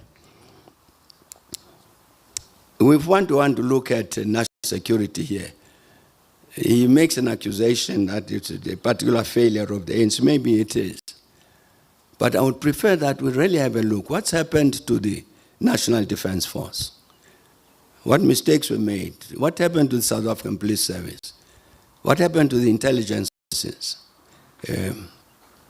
All of these matters in order to deal with the question of security, order. What was the reason for the change? When we came into government in 1994,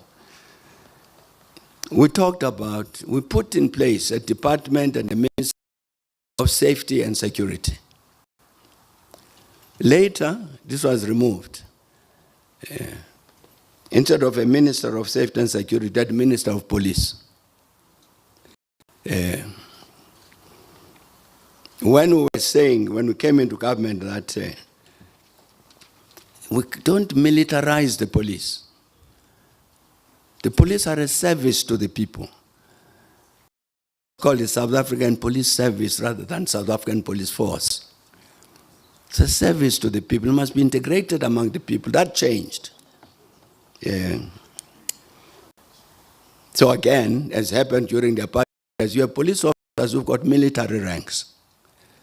Why do the police have military ranks? Those are some of the things that we have to discuss. It's the issue of security in the country is very important. That's why I was quoting General de Vries. A very dangerous, a very disturbing finding. His view is that the country and police and our security are not ready to deal with serious instability. And that failure was shown in July 2021. But I think we need to look at it. This seismic investigation about our country, which Oyama was talking about.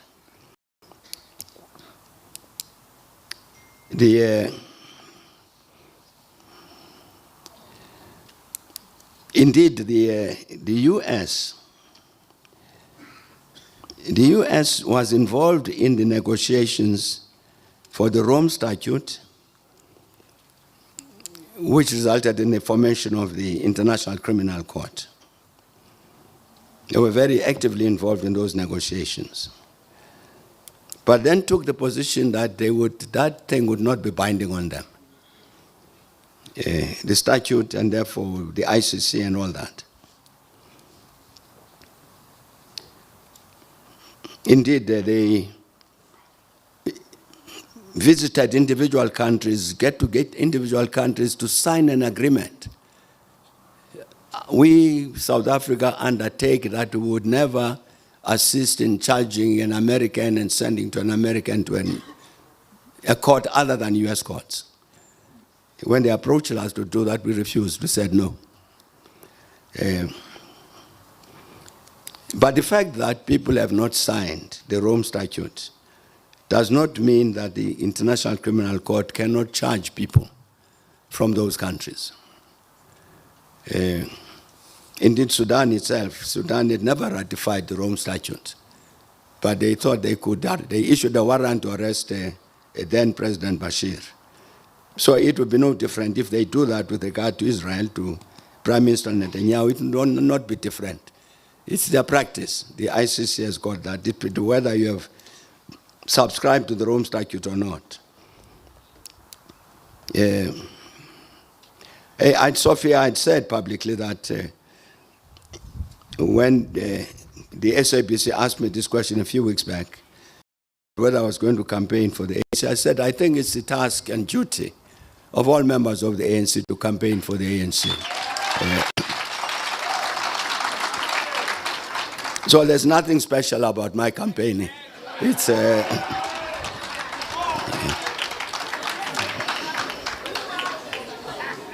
really, it's entirely that's all. It's because I do have a membership card, so that's.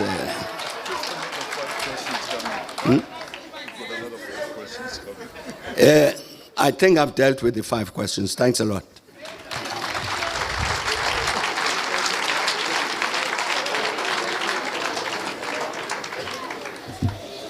Thank you very much, President. I just did want, now that I've been exposed, I thought I should clarify that I was with Mkhonto Wesizwe, which has always been, until it was dissolved, it was the armed wing of the African National Congress. I don't think there's anything called Mkhonto Wesizwe Party or something like that. So that's just an insult to the, I think, even the people of South Africa.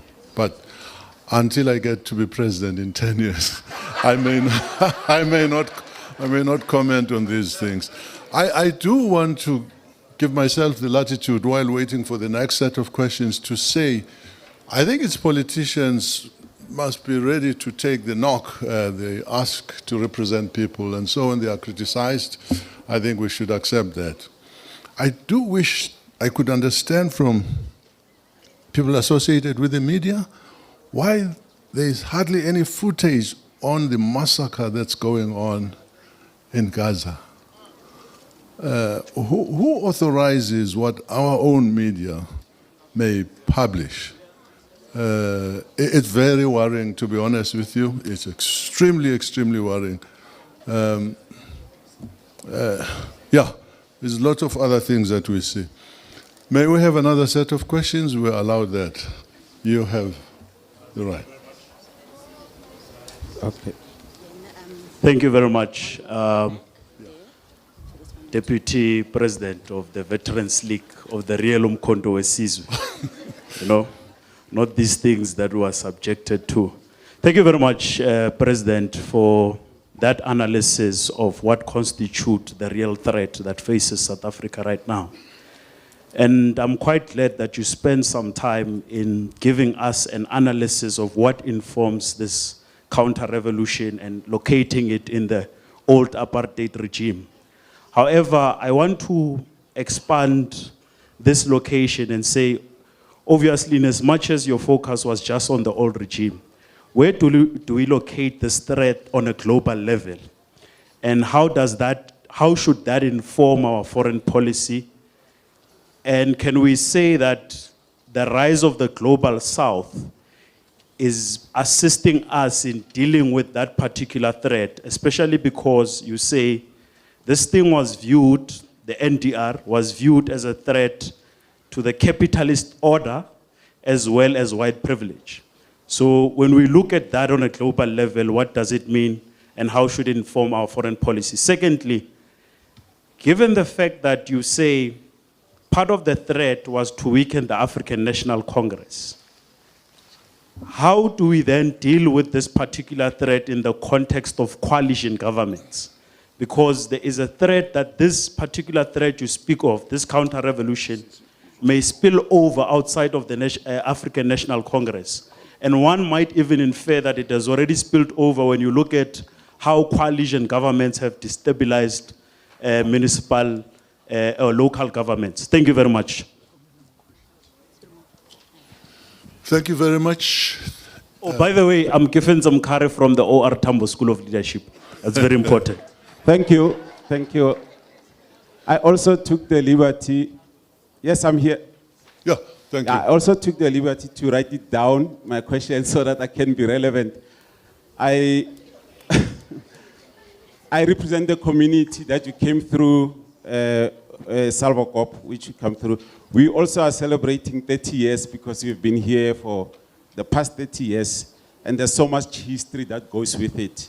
So not only recognition that we asked, but we also said, because the part of the civic movement that is strong within the community also needs that type of recognition. So I wanted just to ask, how can we effectively balance urban development and community empowerment, ensuring that the rich history and cultural heritage of areas like ourselves in Salvacop are preserved and integrated into future development plans, while also addressing the needs and aspirations of the local community? I'm saying so because the government precinct of 5 departments is coming into our place. Thank you.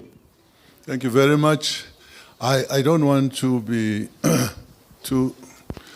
what seems to be the message, key message that was delivered by President Mbeki is there is a need to look at a dialogue and understand and talk about what needs to be done going forward. All questions are okay, but it would be nice to focus around that issue of how do we go forward in light of an identified crisis, seismic, I think these people say. How do we go forward? The next question, please. You don't have to say what I'm saying, but it would be good, really, to focus this meeting on thoughts about how to move forward and look at the next 30 years. Thank you. Okay, I'm the next one. Yes, please continue. Greetings, President Thabo Mbeki. My question to you is that you said that the current leadership of the ANC says that they realize their mistakes, right? Sorry? They realize their mistakes. So my question to you is that, with your wisdom and your foresight, how convinced are you that there will be change in the next 30 years? And I'm speaking as a Dinzwala of the ANC, and for me, where I stand right now, I'm voting for the ANC out of loyalty. But how do I now be convinced that there will be change going forward? Thank you. After this one. What's it now? Oh, it's the last one. Thank you very much. I would like to surrender the mic to a person who will thank you for participating here. But for my own part, may I thank the President. Oh, by the way, you still have to answer those questions before we go. But no more questions is what I should have said, yeah.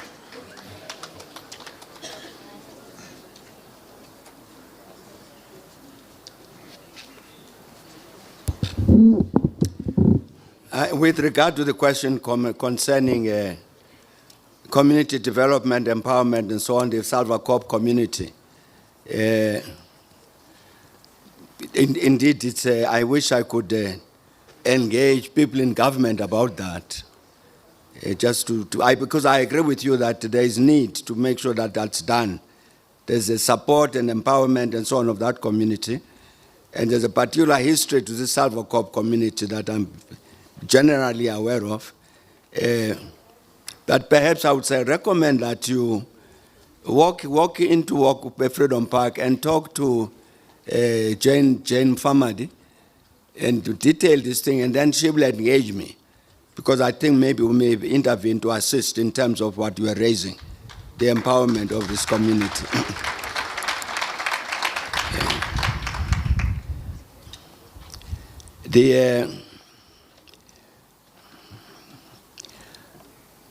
The question is correctly raised by our comrade Mukari, about the global situation, the global south, global threat, and all of that. Indeed, it's a matter that we can discuss. It is very relevant. It's very, very relevant to what we're discussing concerning South Africa in the last 30 years.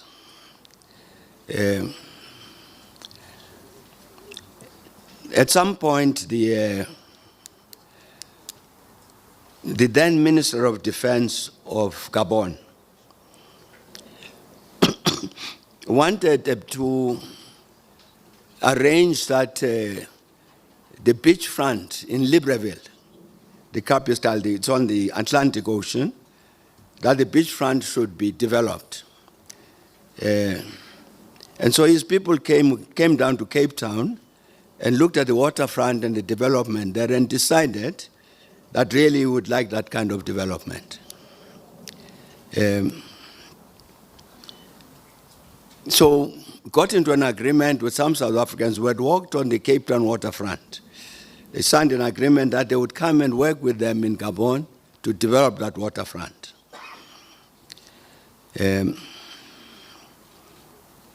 I know the story because we then paid a state visit to Gabon, and he discussed this thing with me.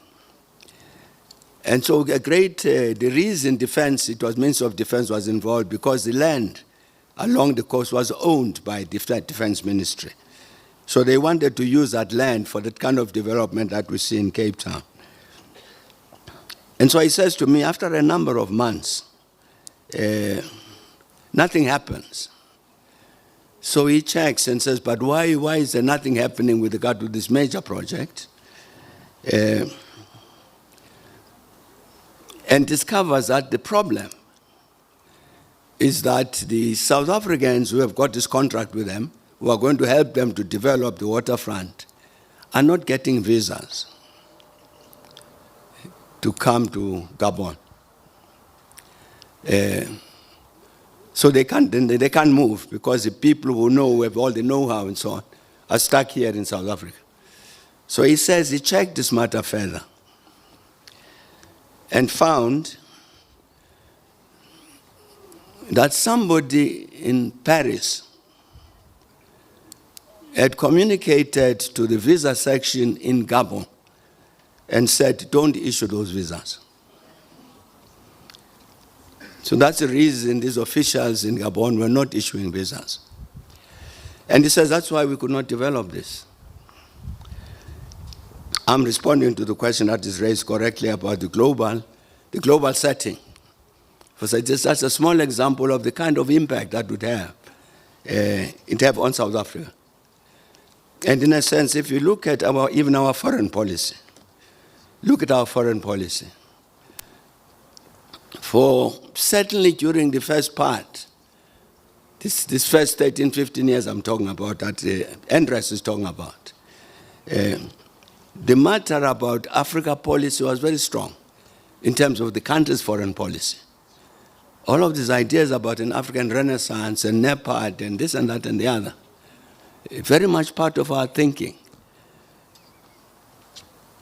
But honest, the fact of the matter is that that disappeared. That Africa focus in terms of foreign policy disappeared.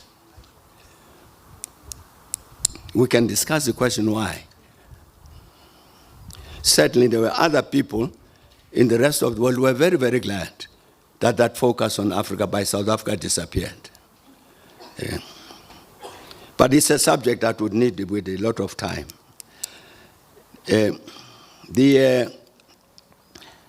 As I understand it, talking to the leadership of the ANC is saying it does not favor coalitions. So it's not going to go into any coalition. I applauded that. I gave it a standing ovation. Because I think our experience is quite clear from seeing the way coalitions government have worked at the local government level. I don't think we want a replication of that at the national level. But anyway, that is the understanding of the position of the ANC as I understand it.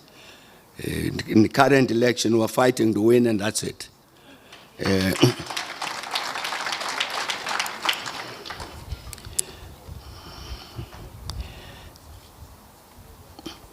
Let me, with regard to the last question, I try to say the reality in our countries, which all of us know, is that since in 1994 to today, and I think even tomorrow or to June, the ANC will remain the strongest, the biggest political formation.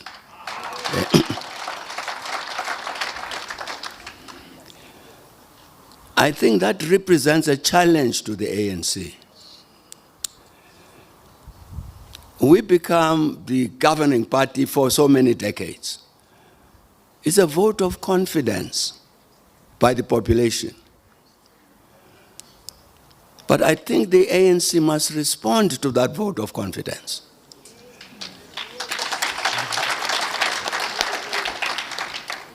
It must respond by making sure that it has the conviction, the capacity to do the things for which the population elects it. Fortunately, I was quoting in this speech what is in the manifesto. What is in the manifesto, current manifesto of the ANC. Where the ANC says we made mistakes. We compromised the system of government. We engage in corrupt practice. It's correct. That's a very good statement, correct statement for the ANC to make. The implication of it is that therefore when we say vote ANC, it's a commitment we're making not to repeat the wrong things we've done. It must be. Now take it, and people like Mavuso and myself, I'm going to embarrass him. You remember he resigned.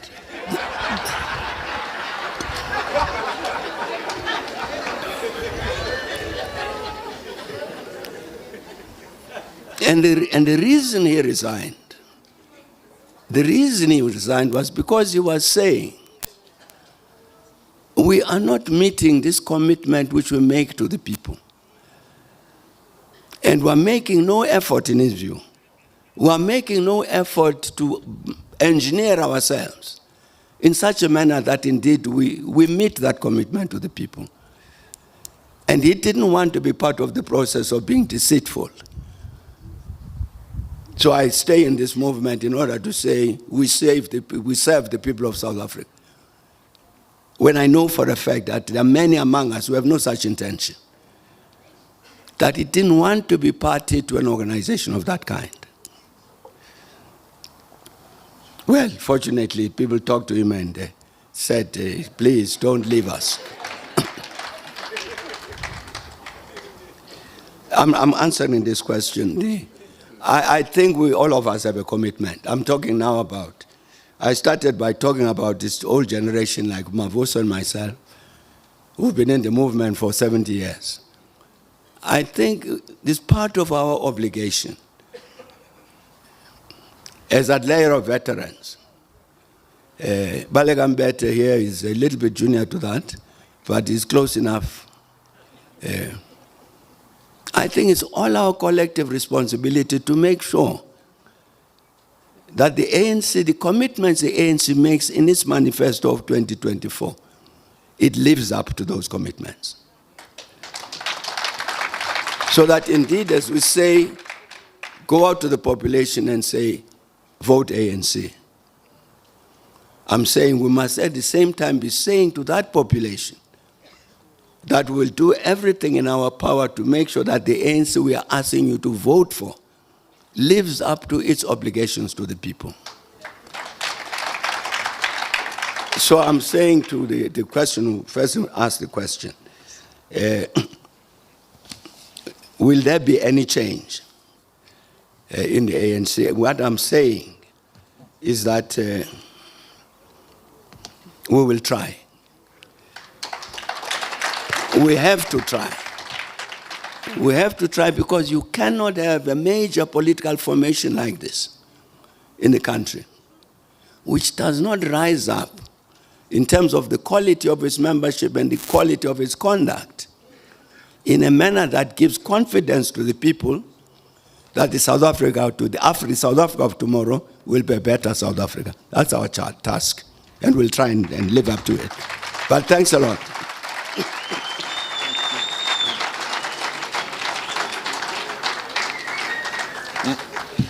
Well, we're coming to the end of our discussion there. Some people are more senior than you, so they can say things without your authorization. We should conclude this. Sis Balega, may I have a discussion with you? You permit me to.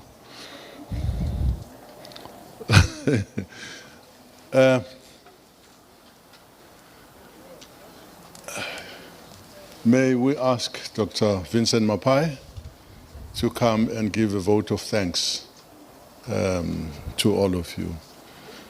I'm out of here now. Thanks.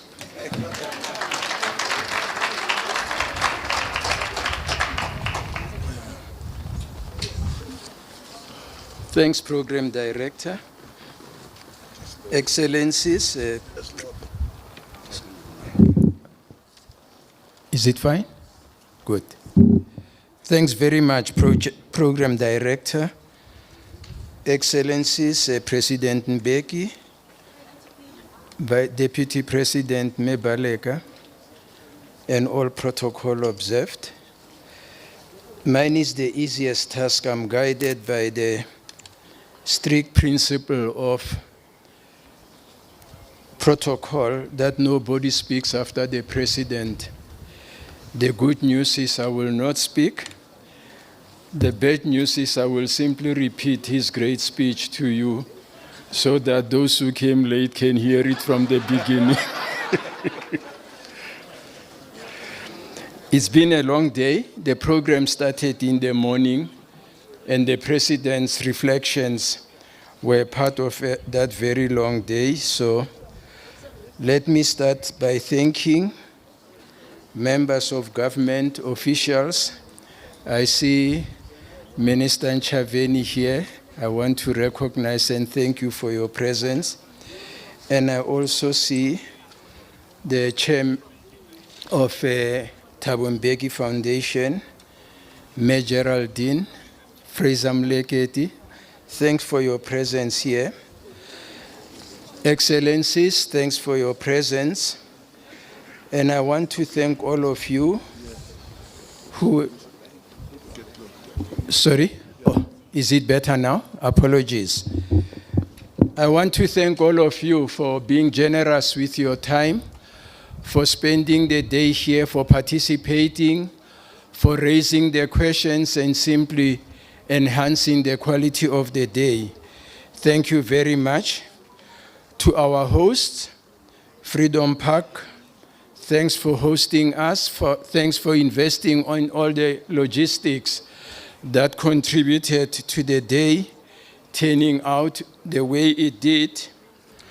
Your partners, Charlotte Maxeke Institute, for being central to the conceptualization of the dialogues that took place today. The organizing team, thanks for pulling everything as well as you did. Government officials, ambassadors, comrades here today. The speakers, thanked very much. And lastly, I want to thank the President, not by reading his speech, but simply for his inspiration, even in moments of darkness. President Mbeki has an unerring instinct for focusing on things that matter and on things that we need to confront and address. And for his loyalty to the country, he has served us before as a president, and those of us who know him and even those who are distant would not at any point question his loyalty to the country. Two things I'm taking from him very briefly in less than a minute. I think he emphasized the question of leadership. He emphasized the question of lay participation.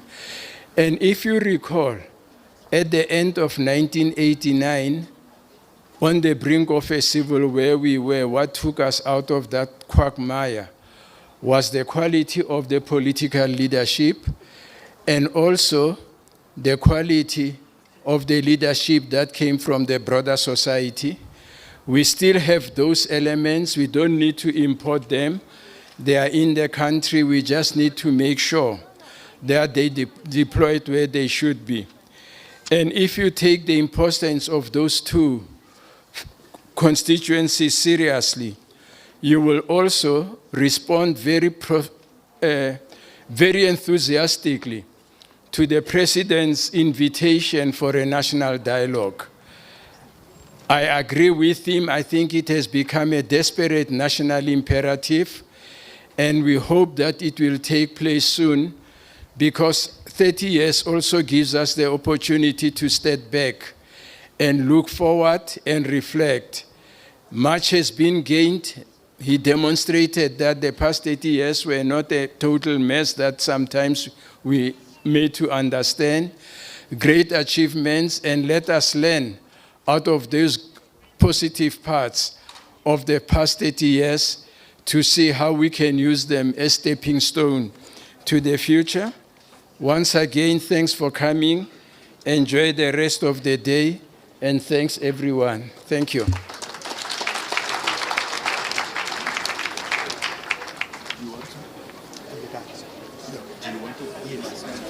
Can we remain where we are until the President moves out? Please, ladies and gentlemen, let us remain where we are until the front is moved out. Please, with all the respect that I can muster.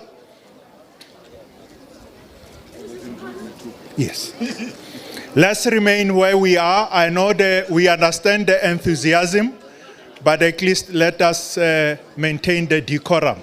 Let us just remain where we are. I will indicate to you if we are all okay to move out.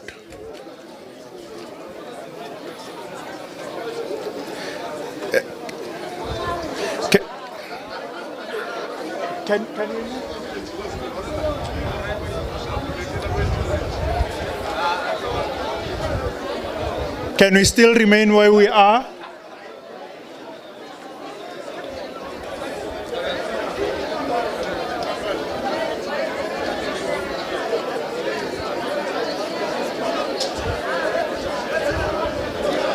Okay, thank you very much.